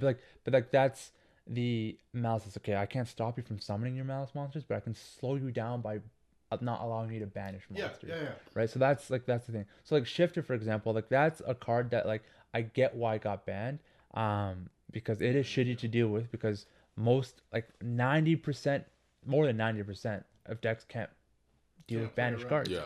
Right? But like here's the thing about Shifter and why it's a different conversation. And to me, 10 times out of 10, I think Shifter is a much, much, much more problematic card than D-barrier is. I agree with you in that. Yeah. Like the fact that Shifter's still legal and D-barrier is banned, to me, it's still that wouldn't have been my first approach. Yeah. Because there's decks that can play Shifter and it's not detrimental. Yeah. I think floodgates, if we like go back to like the initial design philosophy around floodgates, it's not to lock your opponent out of the duel. It's to put new rules on the game that both players are playing. Yes. Yeah. My favorite floodgate of all time is a field spell called Ancient Forest. Yeah. All it says is at the end of the battle phase, if a monster attacked, destroy that monster. Yeah. Because it doesn't stop you from doing anything. Yeah. You could still attack for game. Yeah. But if you don't have game, you're going to lose your board. Yeah. And so will I. Yeah. So it introduces essentially a new rule that we're playing with that changes the game. It could never be the same as if it was not there. Yeah. And guess what? You can pop it with MST. Yeah. So it doesn't matter if you have an out to it, right? Yeah. That's not the case with Shifter. Yeah. Lingering Floodgate. It's not the case with D-barrier, right? And okay, let me ask you this. Yeah, okay. Yeah. What would suck more? Playing against Spell Canceller, playing against D-barrier, or playing against both? Both would suck. Yeah, both. Because then I go, I mean, I just, but like, what was it called? Ancient Forest? Yeah, Ancient Forest. But even if like against me, like Spell Canceller is just worse than D-barrier, like far worse, because I just can't build a board. I can't do anything. I'm in full agreement that Spell Canceller is truly problematic.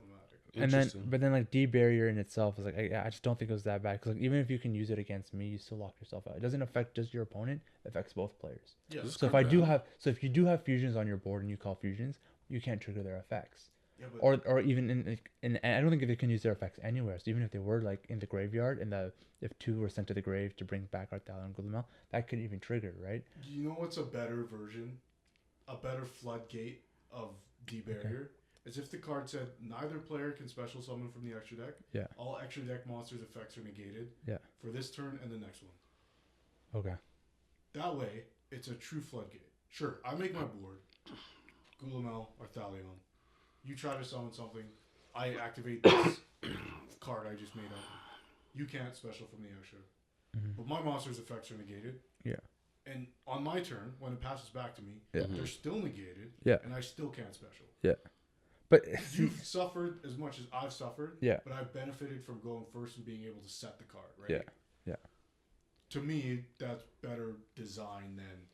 But right now, you can't do it. No, I said no, can't do it. To be fair, though, with Draco Tail, those two monsters, they're basically vanillas after they're summoned. So it's after the first Gulamel pop, it's like so even if you don't even get off the Gulamel pop, it's fine. You have 2-3K beat stick. I'm explaining in the lens of Draco Tail. Yeah, it is much more balanced with any other extra deck summoning deck. Raaid will say, Christian Canine say, anything. No, but like they would suffer in that regard. That's what I'm saying. Yeah, okay. Both players would suffer equally, if not more. The player who's now negated the board they worked so hard. I see. I activate this card. I see. Yeah. Then you go Raigeki. Yeah. Yeah. GG. Right. Okay. Now my board's gone. Yeah. I actually can't even summon them back again. But it was a risk. Yeah. Because it could stop your entire play. Yeah. I might be able to game you with the cards I have on board. Yeah. I can't get more. Yeah. But this would be a card that would be really good in a ritual deck. Yeah. Which might make it unbalanced. Yeah. Right? Yeah. To me, that's more interesting design because it affects the game for both players. We're playing with a new rule set now. Yeah. To me, that's what Floodgates should be. Yeah. It shouldn't just be, you can't do that. I said so. Yeah. Because that's not interesting. That doesn't create interaction. Yeah. That just means, hey, that pop you have to spend it on this card first. Yeah. And to me, I don't feel like that's great card design. Yeah. And I don't think it's good game design. Well, and that's kind of like, this is a whole nother rabbit hole, but that's also why, like, even me being, before when I was an avid cashier player, is a reason why our Rise Heart's banned. Yeah. Right? Because it was so easy to get out. Yeah. Yeah. And once he's out, it was like, oh, cool. Like, you have to find a way to out him. Mm-hmm. And then if you can out him, he just sits on the board, and he almost gets stronger the longer he's out there, right? Yeah. And then on the flip side, it's kind of like, here's to Konami continuing to print these cards that we, the players, are saying, hey, maybe this isn't a good idea, because in Mesa Morta, there's a new card that says, hey, Surge Macrocosmos. Which is insane. Like, why is that card even... It's a trap, though. Yeah. So, you activate that. Yeah. You search Macrocosmos. Cool, I know you have it. If I have anything I can do on this turn 0 where you're doing that to get me a pop, I'm going to do it. Yeah, I guess you have to flip that trap open. Yeah. Get this. I activate Monarch Stormforth and summon Jinzo. Yeah. I no longer care about Macrocosmos. That's pretty fair, because it isn't actually that hard to out like Macrocosmos when you consider like what your deck can do. Yeah. The new Fallen of the Virtuous, that you target pop, it doesn't have to be your own card. It can be any card on the field, right? So then boom, if you have that in hand, that's great. Or you could probably just search it off a lot of things. You know what card it can't pop? Spell Canceller, and I found that out this weekend. Really? Yeah. Because it's a spell. Yeah. Yeah. Okay, so here's another thing, right? And like, we say this now. In theory, we say this now. But tell me, like, you played Snake Eyes format, right? Yeah. Did you? Barely. I just want to kind of got into it. So the tail end of it. Why weren't we doing that when Summon Limit was a thing?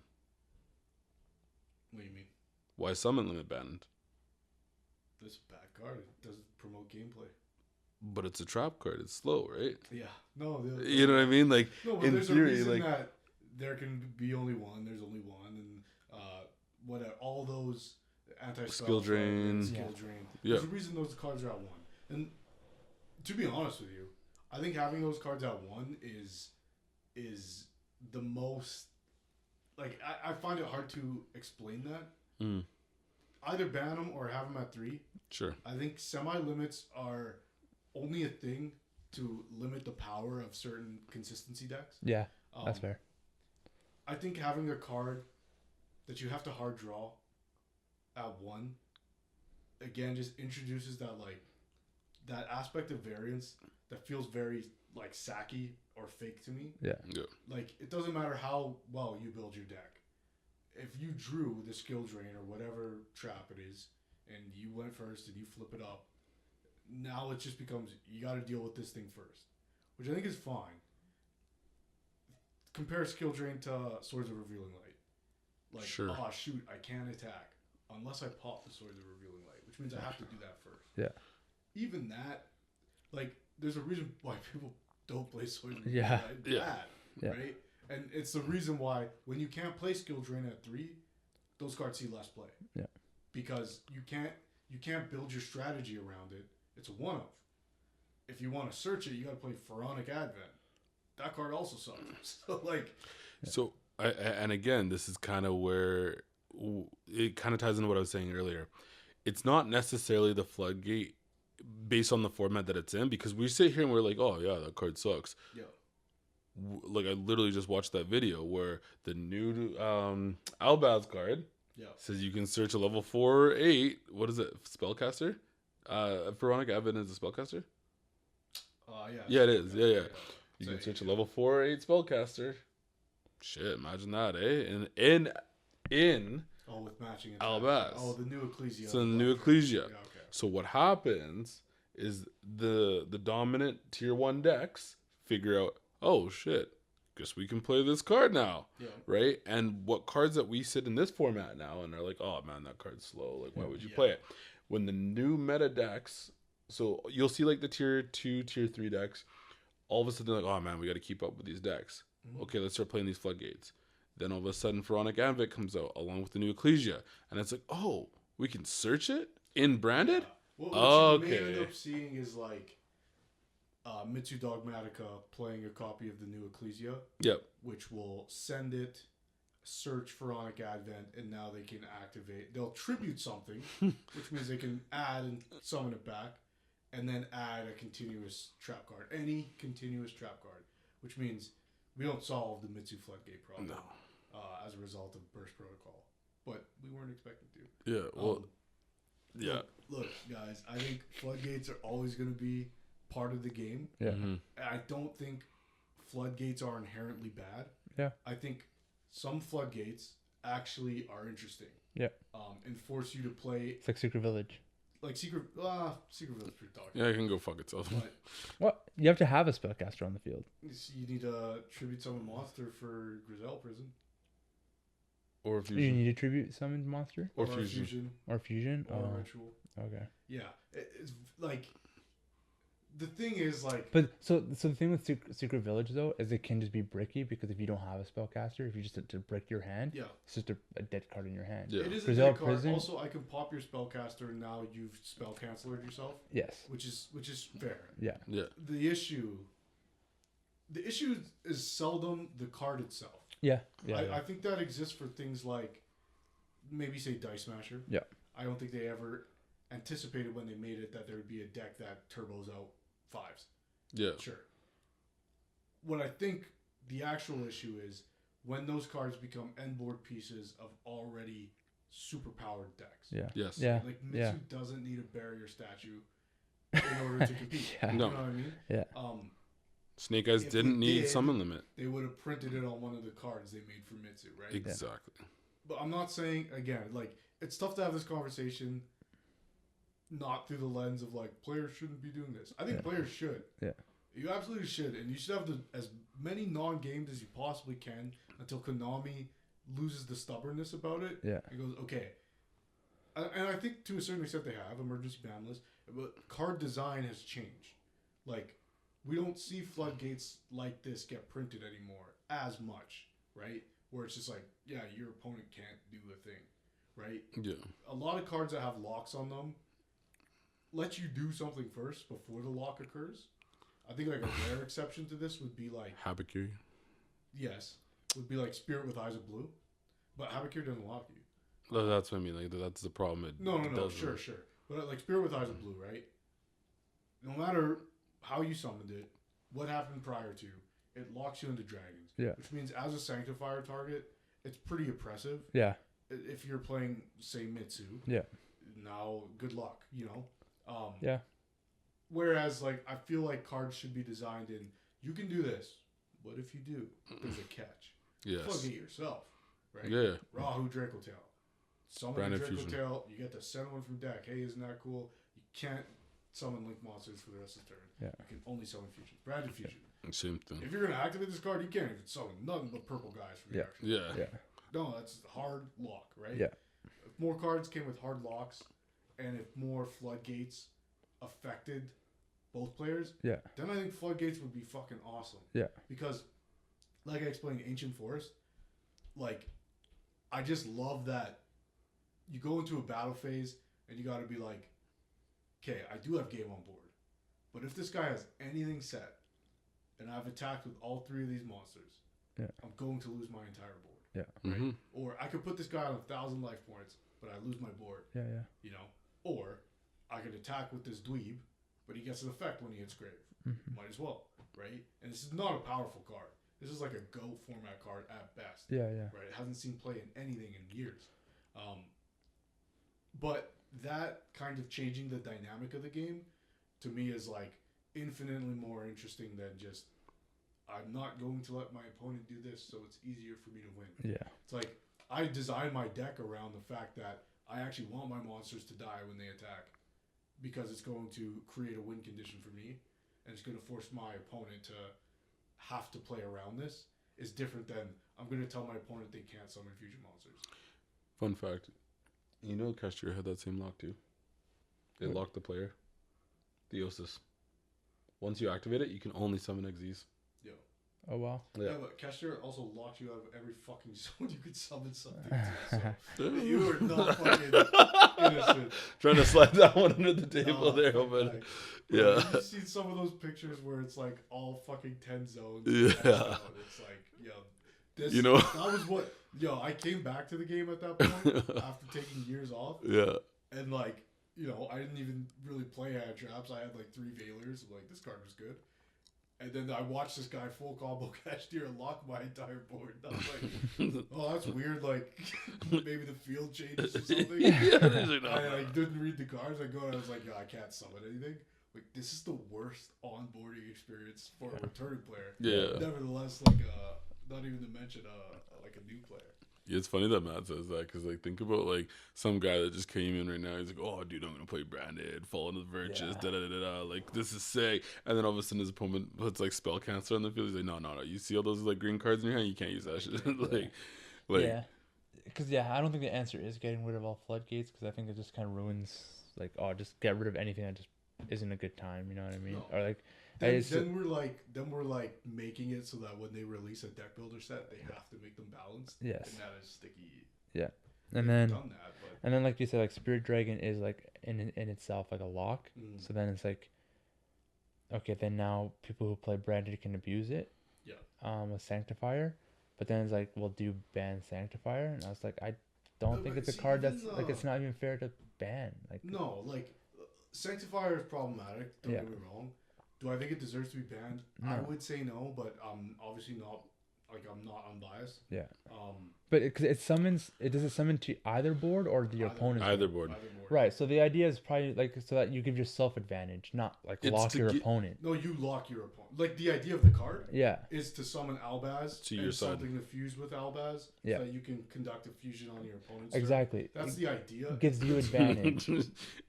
and it would not be fair to ban Spirit with Eyes of Blue because people are using it to walk. That's like, exactly. Because it's like literally the bridge or to make it consistent, right? Yes. So and that's why it's like a tough conversation. Like that specific piece there is just a tougher conversation to have, because like, well, Sanctifier is meant to just give Albaz that extra push so that it can fuse. And then Spirit Dragon is literally like the card that they came out with to make Blue Eyes not fucking shit. Yeah, right? literally. Like then don't make Mausoleum ass, you know what I mean? So like obviously Spirit is it's a no-brainer not to ban, and then Sanctifier, like people have always, I remember like when it was rampant, like branded before, like they need to ban Sanctifier, but like I didn't find it that much of an issue. Ido, whatever, not a problem if there's no Sanctifier. Yeah. Then it becomes just a weird, why the fuck would you play it? Yeah. Like, what level is it? Fallen and Virtuous? I don't know. Don't say it's a 5. But even if it was, you would lock yourself first. Yes. Yeah. But I guess you could clean query it, but whatever. Don't give him ideas. I don't think it's 5.0. Anyway. It might be 5. A lot of those problematic cards that have those locks on them are not an issue if you just ban Sanctifier, which could be what they're going to do. He's a 6. Like you said, they didn't reprint it in the structure deck, which might indicate that it's a shitty ban. It's almost worse if they don't ban it. Yeah. It's like, why the fuck did you reprint it then? Like, yeah. Well, it's to make money off of it. That's why they reprinted make money it. off what? The Sanctifier. Oh, like in a new set. Like if they reprinted it, yeah. Oh, like if they in this like Fallen Valbaz, the Chronicles, had they reprinted it, would have been a good way for them to have made money, more money. That's what I'm saying. Yeah. That's why and then they'll ban it. Oh, okay, yeah. Yeah, because especially now if they don't ban it. It's like, oh, you could have reprinted it there, which would have given people access to it, so they don't have to pay $60 for a sold card. The way that card skyrocketed was insane. Yeah. Well, and I think like you got the Spirit Dragon effect. You got what? You got like the Spirit Dragon, like the Spirit Dragon effect. And like, here's where we were about to start talking about it earlier. It's like some of these cards that people say are quote unquote problematic. It's weird actually now that I think about it, really, like why they didn't reprint it even as an ultra rare. But at the same time, hypothetically, let's say you reprint it, I almost guarantee you watch Idol just shot up to like $10. Yeah. Because now everybody can Idol log people. Yeah. And it's like maybe keeping it like not reprinted was like okay. But that wasn't that I just don't think that would have been the intention. There's no way that they were like, actually let's not reprint this card because Idol. No. The honest answer is that they probably were not considering Idol at all. No. Which is why it wasn't hit on the emergency ban list.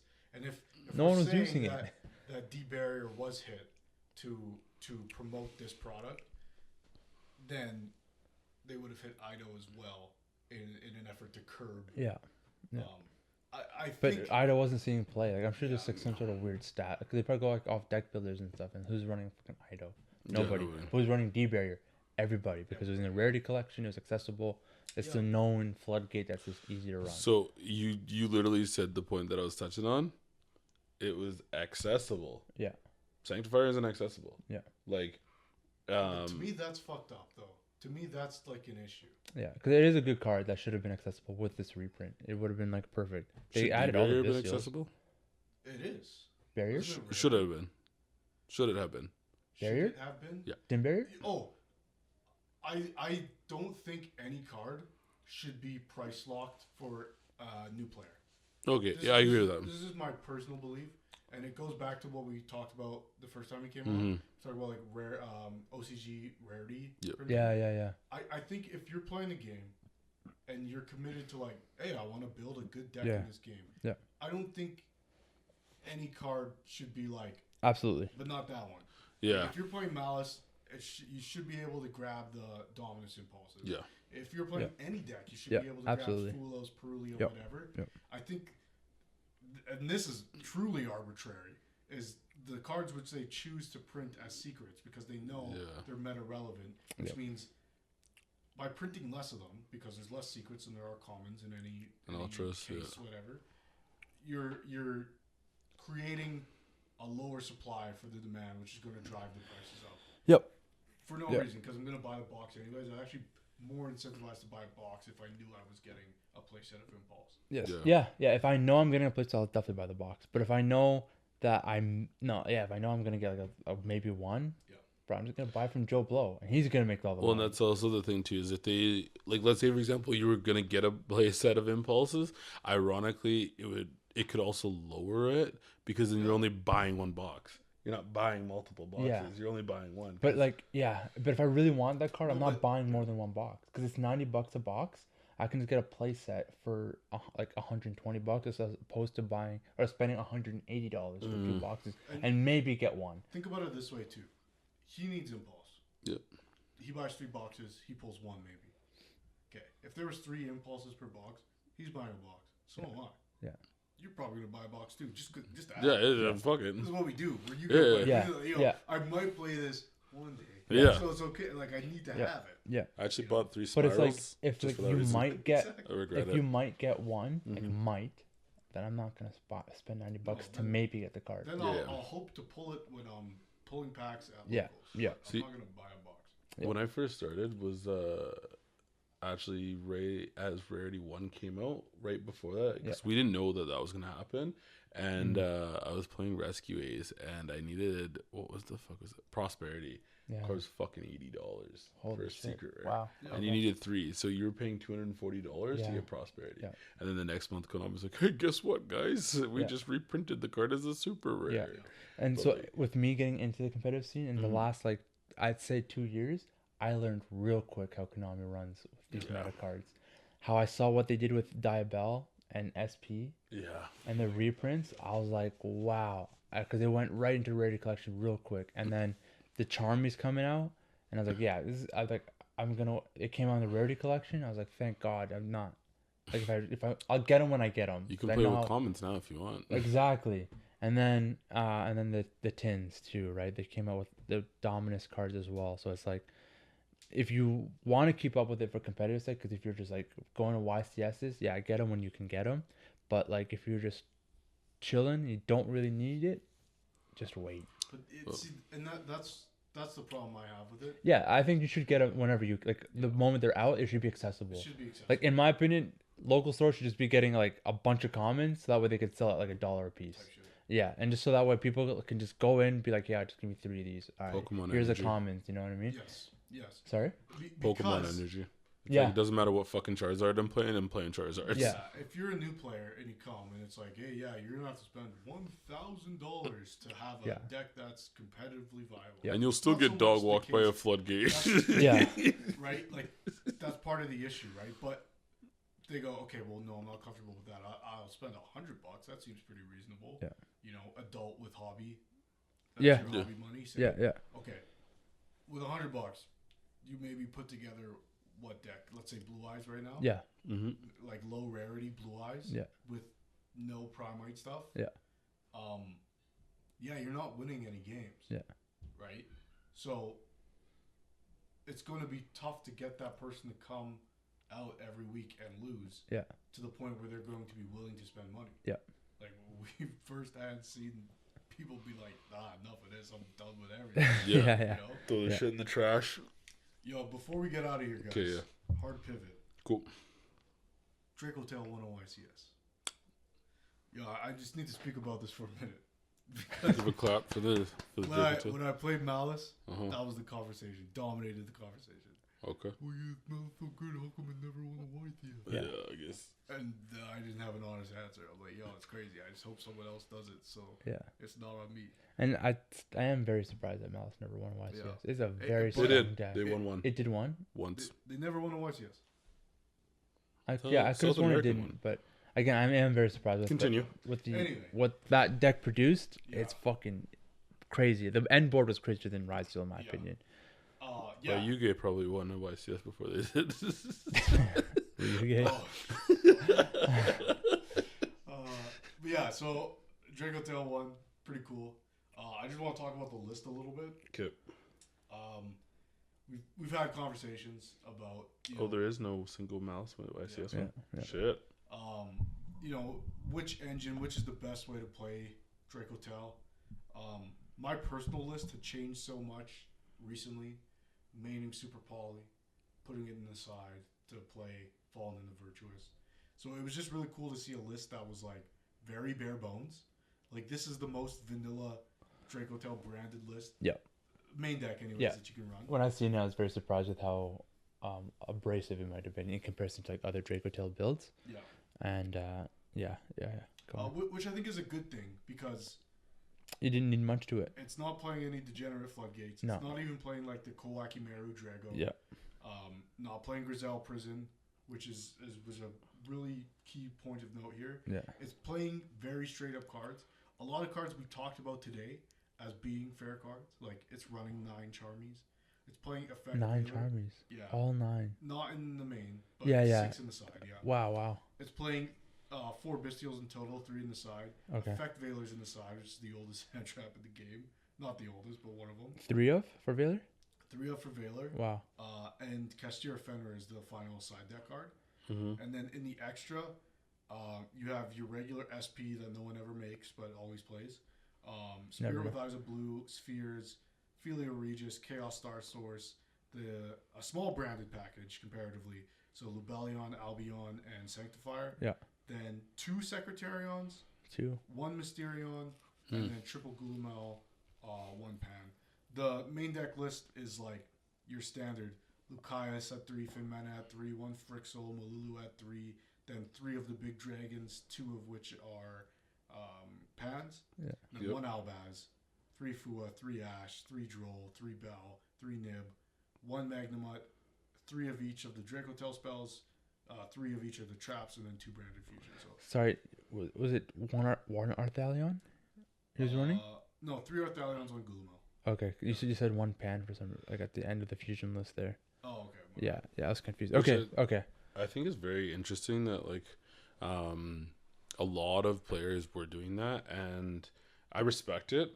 They were playing 2 Pans and 1 Urgula. Like even Jesse, when he was at the YCS, he said that actually I think he was playing 2 Urgulas and 1 Pan.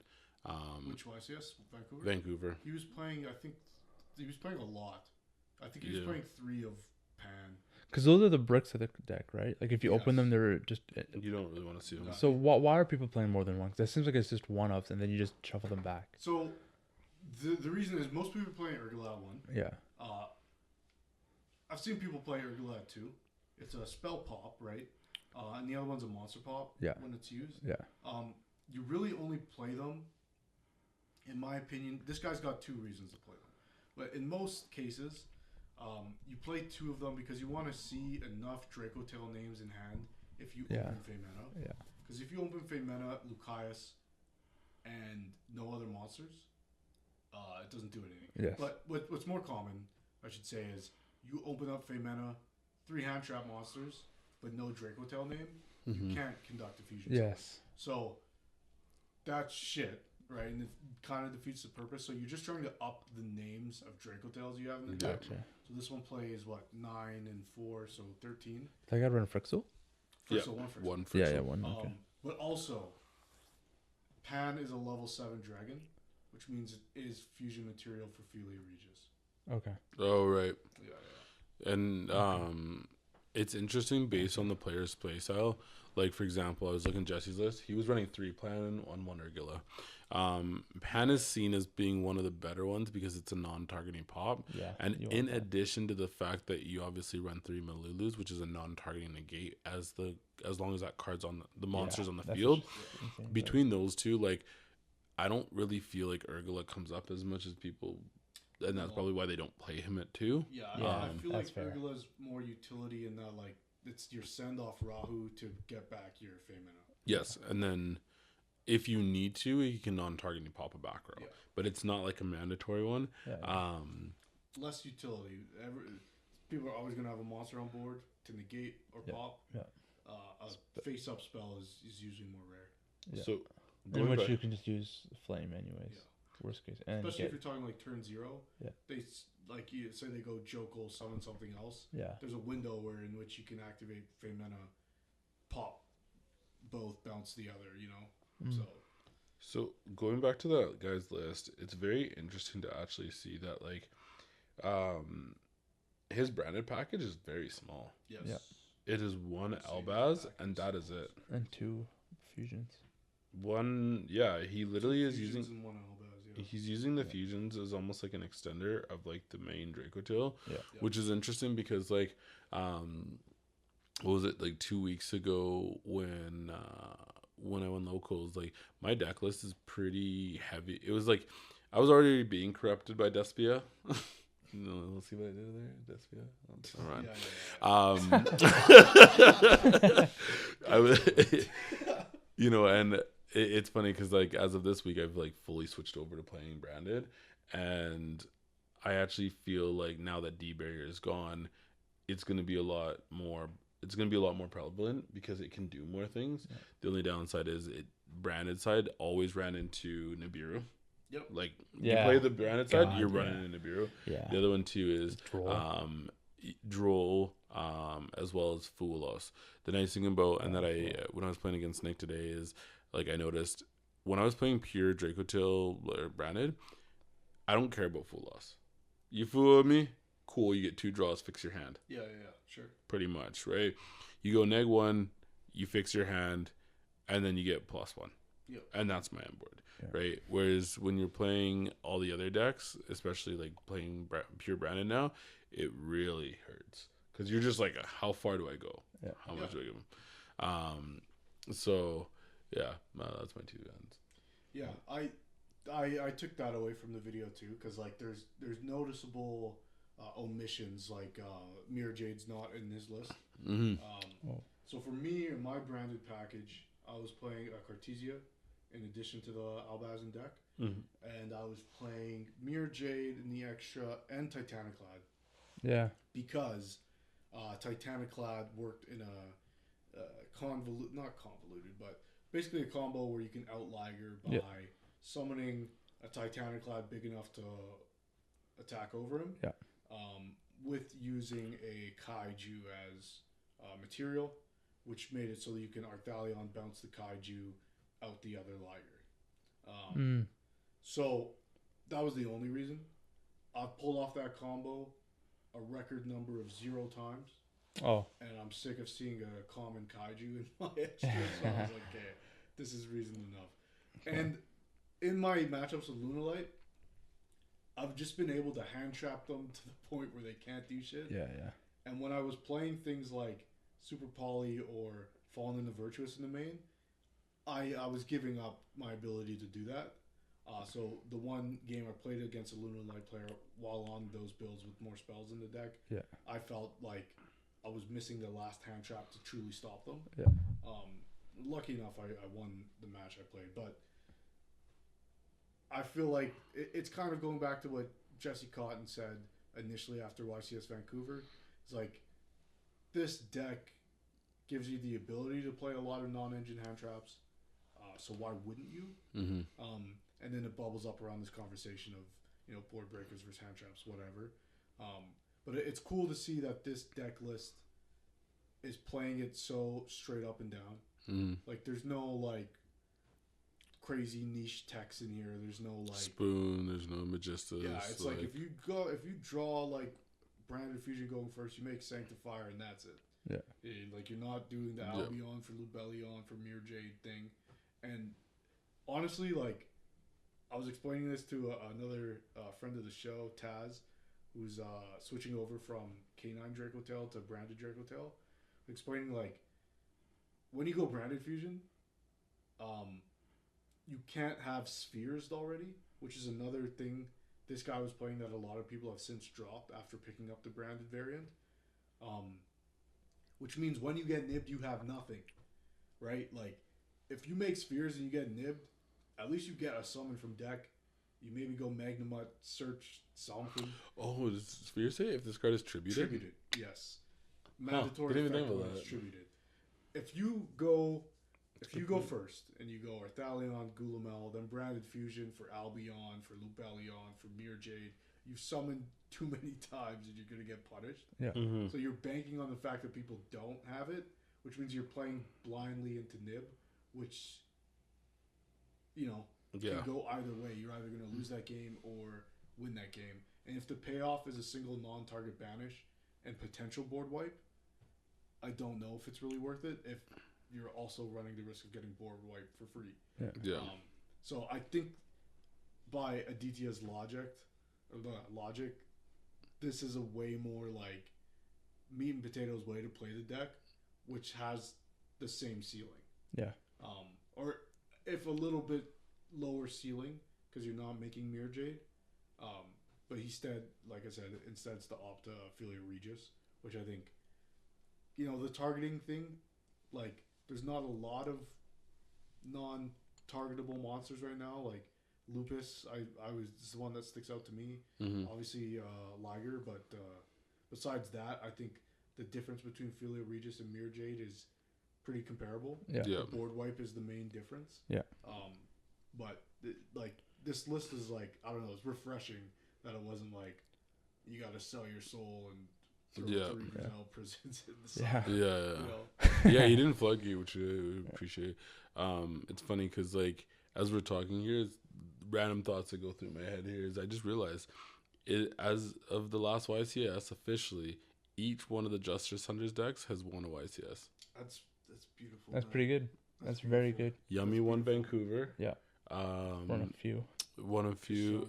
Christian K9 won. Yeah, by technicality, K9 and has VS won. K9 too. VS K9 won Worlds, as well as now as of this one, Draco Tail won. Yeah. So it's kind of cool to see. Beautiful, man? Yeah, exactly. Let's go back to toxic formats. You know.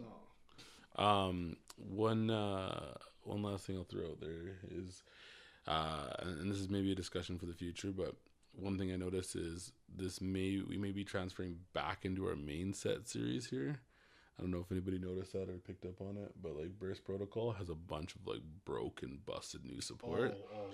So we were in a very beautiful kind of transition, and this is where it kind of ties into what I just said. Yep. Our last side set, which was Justice Hunters, yep. All three of them were pretty balanced for the most part. One complement, like it was a Trinity format. Mm-hmm. We are now, and like even with crossover breakers, okay, Ryuge wasn't really in there, but like, mm-hmm. you know, Malice and like Raaid kind of countered each other per se to a degree. Sure. Now we're going back to like Burst Protocol, which releases a bunch of support to multiple different decks. Yeah.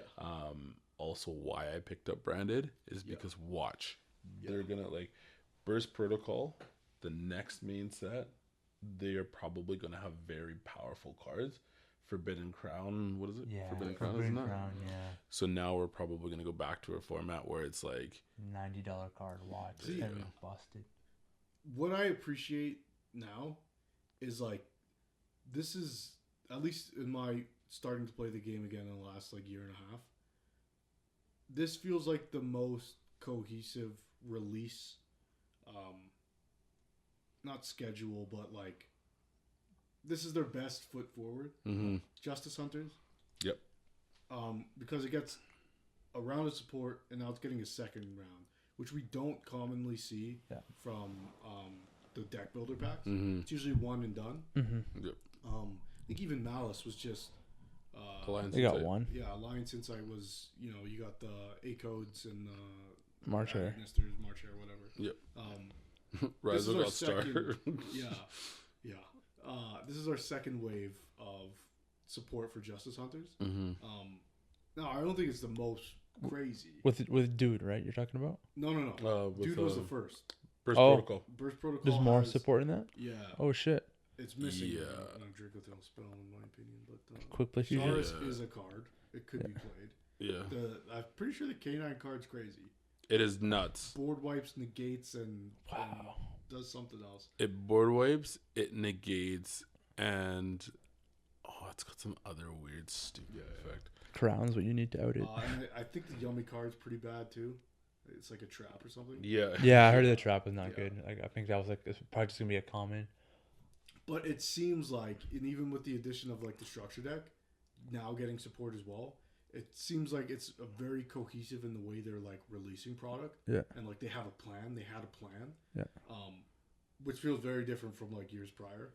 So I'm excited to see how we transition out away from the Justice Hunters, but also like, you know, continue on our path in the metagame of Yu-Gi-Oh. Maybe these decks never go away, and I think that's probably a good thing to a certain extent. Like Malice topped this YCS. Yeah. In my opinion, it's heinous. It's a good thing, but like, man, I played against Malice the other day. I was like, fuck, this is what this feels like. Yeah, that's why I'm so surprised it didn't perform competitively the way it did in terms of like multiple wins, or even just a YCS win. Because I think is that like the banish effect from White Binder, it's a fuck deck. You don't know why I did. I think Lancia. Yeah. Well, and then like Raaid had like that little edge where they could literally just cross. They could just and cross and the pops. And as you're building your board, not once per turn, like it's funny how Konami works. They're like, oh man, we should ban Dryden. Yo, you guys, imagine if we made Dryden not once per turn. That would be crazy. Not once per chain. Yeah. Right? I found out the new card and like... Because, detonator was once per chain, right? No. It was And you could literally on summon it would attach to material, so you could have like a 4. Oh, so you could keep using it. You could keep using it. So you go chain 1, I go chain 2. Yeah. You go okay, chain, I go chain 2. Yeah. And then do 4 times. And then you out it. And then we had Eclipse Twins in the graveyard. It would go to the graveyard and bring it back. Yeah, you go chain 2, pop itself. Yeah. You go chain 1, improve target death. Just dips out, comes back with the material. That's crazy. And then you out it again, and then they go, what was it called? Raizo plugin, and then they bring it back again. So the new K9 card that we have now. Before I read out its facts here, have. Damn, this guy switched decks already, bro. That's crazy. The new K9 card that is coming out. I'm getting real spammy with the comments here. Anyway, so there's the only thing that we have as a saving grace is every January usually there's this daunting like ban list. So like Konami will like release this card which sounds broken, but then like it'll be Azuna to 1 like they'll do some stupid stuff. K9 will get hit at all? Oh yeah, absolutely. Really? They need to push new product. Make them level 5. Yeah. Make what level 5? Yeah, the new product. Yeah, I guess. Because we have a new set coming out next month. We have whatever it's Raging Phoenix. Well, didn't they hit Jokel in the OCG to 1? Yeah, but Zuna didn't get hit. I think. Oh, you know what's gonna happen? It's just gonna be all the ones in the OTS pack that go to 1. Oh yeah. Yeah. That's so funny. Konami has a very interesting way. What was it? It was Prayers then, hey? That was in there. So Prayers Cup Seaway. Prayers, Cup Seaway, and Jokel. K2 and Jokel. And K2. Yeah, those would be the ones you'd hit anyways. Yeah, that makes sense. So okay, K9 out there, don't get 3 ulti K2. Yeah. You're good with 1. K9 Azuna in the OCG is at 2 and Jokel's at 1. Honestly, Azuna's at 2? 2. Yep. In terms of CG, leave Azuna at 3. Yeah. I think it's a solid engine. Yeah. It makes. Yeah, they have maxis. They could fucking just draw into it. Yeah. Throughout a game, or like you just stop your opponent. Like maxi is strong enough. That's why 2 Izuna's fine. But I think in the TCG, I agreed. 3 Izuna's fine. If the Jokel gets hit to like 1 or something, because Jokel does add layers. Because then you mix in Lantern in there too. It's actually crazy. Yeah, see, I don't like the hit on Jokel because that feels like it only punishes K9 strategies. Like most. Yeah, fair enough. Most people are splashing it in 3 Azuna 1 Lupus. Yeah. To make 1 thing maybe. Ripper, yeah. So. I don't think it needs to be hit. It'd be just hilarious if they go like case to 1. So wait, which one are you saying doesn't need to be hit? Azuna? Jokel. Okay, that's fine. Oh yeah. I would realistically say that. Or like weirdly enough, Lantern, because like Lantern gets you your quick plays. Yeah. So okay, so here's. But are you saying like hit Lantern to 1 then? Or hit it all together, like ban it. Hit it to 1. Yeah. But isn't it already like ran at 1 anyways? Yeah, in most cases. Yeah. So then hitting it would just be kind of. I think the only ones that are truly ran at 3 ban are force release. Azuna. Yeah. So by that logic, I could see. Because Noroi, I don't think should get hit. 2. Yeah. Jokel going to 2, keep case at 3, then you can search the Jokel if you're playing a K9 deck. Yeah. Then that's fine. Yeah. And then you can't just play like. Let's say Christian K9. Yeah. Your consistency drops because you only have the 2 Jokels, which means you could brick on 5s. Mm-hmm. Yeah, but if all you have is like if it just gets cut down to 2 Jokels and that's it to K9, I feel like it just doesn't do that much. Yeah, it's not doing much. Still have Noroi, which I always forget about. Yeah, so that's why like hitting Jokels to 2 just won't give it like it's like whatever. It's like okay, 1 less. I just dropped the power level by dropping the consistency a bit. Yeah. See, Konami just always has this thing where we're going to get this new deck building set next month with Hecka Hands, with Killer Tunes, and then the other one that they have in there. So then usually around January. What's the fucking last one? Hecka Hands? Oh, Eniacraft, yeah. So usually what Konami likes to do is like a new set just came out. So then there's usually like one little like 2-week format with it. And then all of a sudden January comes. They just nuked all the old stuff. Yeah. But yeah, so the new K9 card, K9 for anybody out there, for anybody that's listening that hasn't read this card, K9 X Ripper M.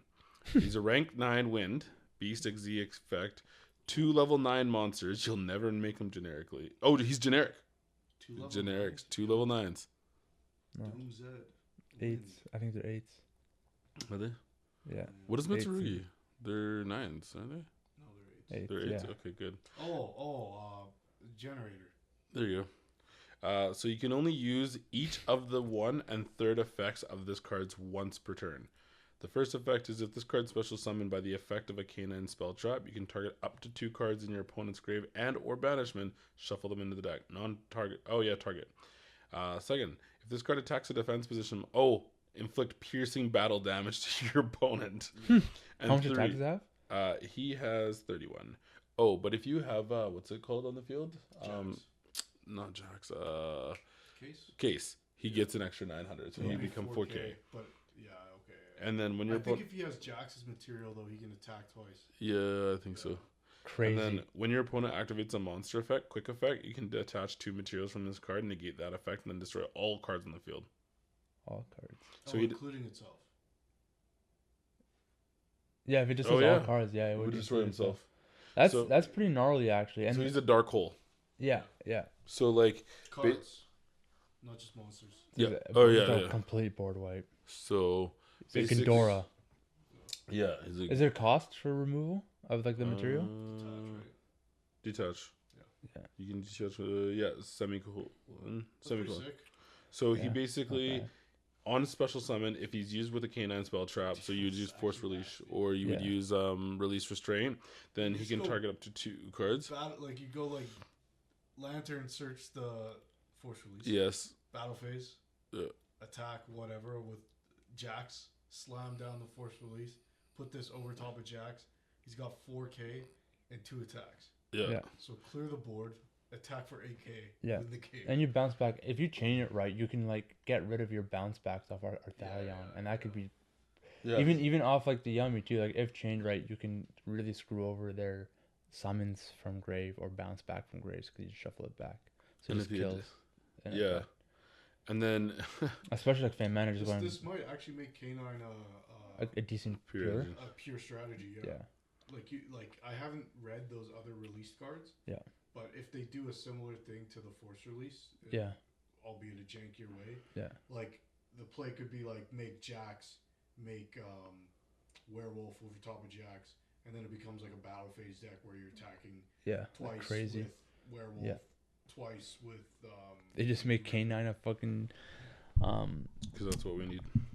Tempai, yeah. Pretty much. That'd be so cracked, dude. Holy fuck. You know, and that's why I say whatever, but I feel like they'll probably address that before it comes out. Yeah. That, or they're just going to be like this new Tenpai deck, and then they're going to be like, oh, guess what? There's a way to search a floodgate, too. Because then if you do apply that board wipe effect, like, it'd be insane if you have follow-up in hand, because it is all hand effects, like they can just trigger in the hand. So, I mean, they're your opponent would be likely to have used a monster effect, grave, or hand. And then, so if you have the Azuna in hand. It bounces on summon? Bounces 2 cards? Yep. Yeah. From grave or banishment. To hand. Yeah. Yep. Or not to hand, to the deck, I think it said. Shuffles them. Yeah, shuffles them back to the deck. I was going to say, it'd be crazy if they went to hand. Your opponent ends their turn with 0 cards in hand. Yeah. You go, cool. Summon this. They have 2 cards in hand. Normal summon Noroi. Shuffle them into the deck. Yeah. That'd be crazy. Wow. Yeah, that's your follow-up, like main 2 or something. Yeah. Well, it's still a crazy effect regardless. Yes, it is. Yeah, just a board wipe is good. And then case of the K9 too. If this card's destroyed, then you can set a quick play spell trap. Oh, there you go. From grave? Yep. From grave. Yeah, so you rank him up, and then he blows up the field, including case. And then you can set a quick K9 quick spell from your deck or grave. Deck or grave. Yep. What are you setting? Set it, yeah. What do you set? Like force release. Yeah. Oh, okay. Yeah. But that doesn't let you summon a K9, right? Unless you have something on board already. Yeah. Or you could set release restraint, and then release restraint. It doesn't matter what it is; they can just rank up. It's any Xyz monster. Yeah. Interesting. Yeah. Wow. All right, guys. It's been a long one. Yeah. It's been a fun one though. Yeah, man. I guess we'll see some matches from all of us pretty soon here. And, yeah. Like the video. Make sure you're subscribed.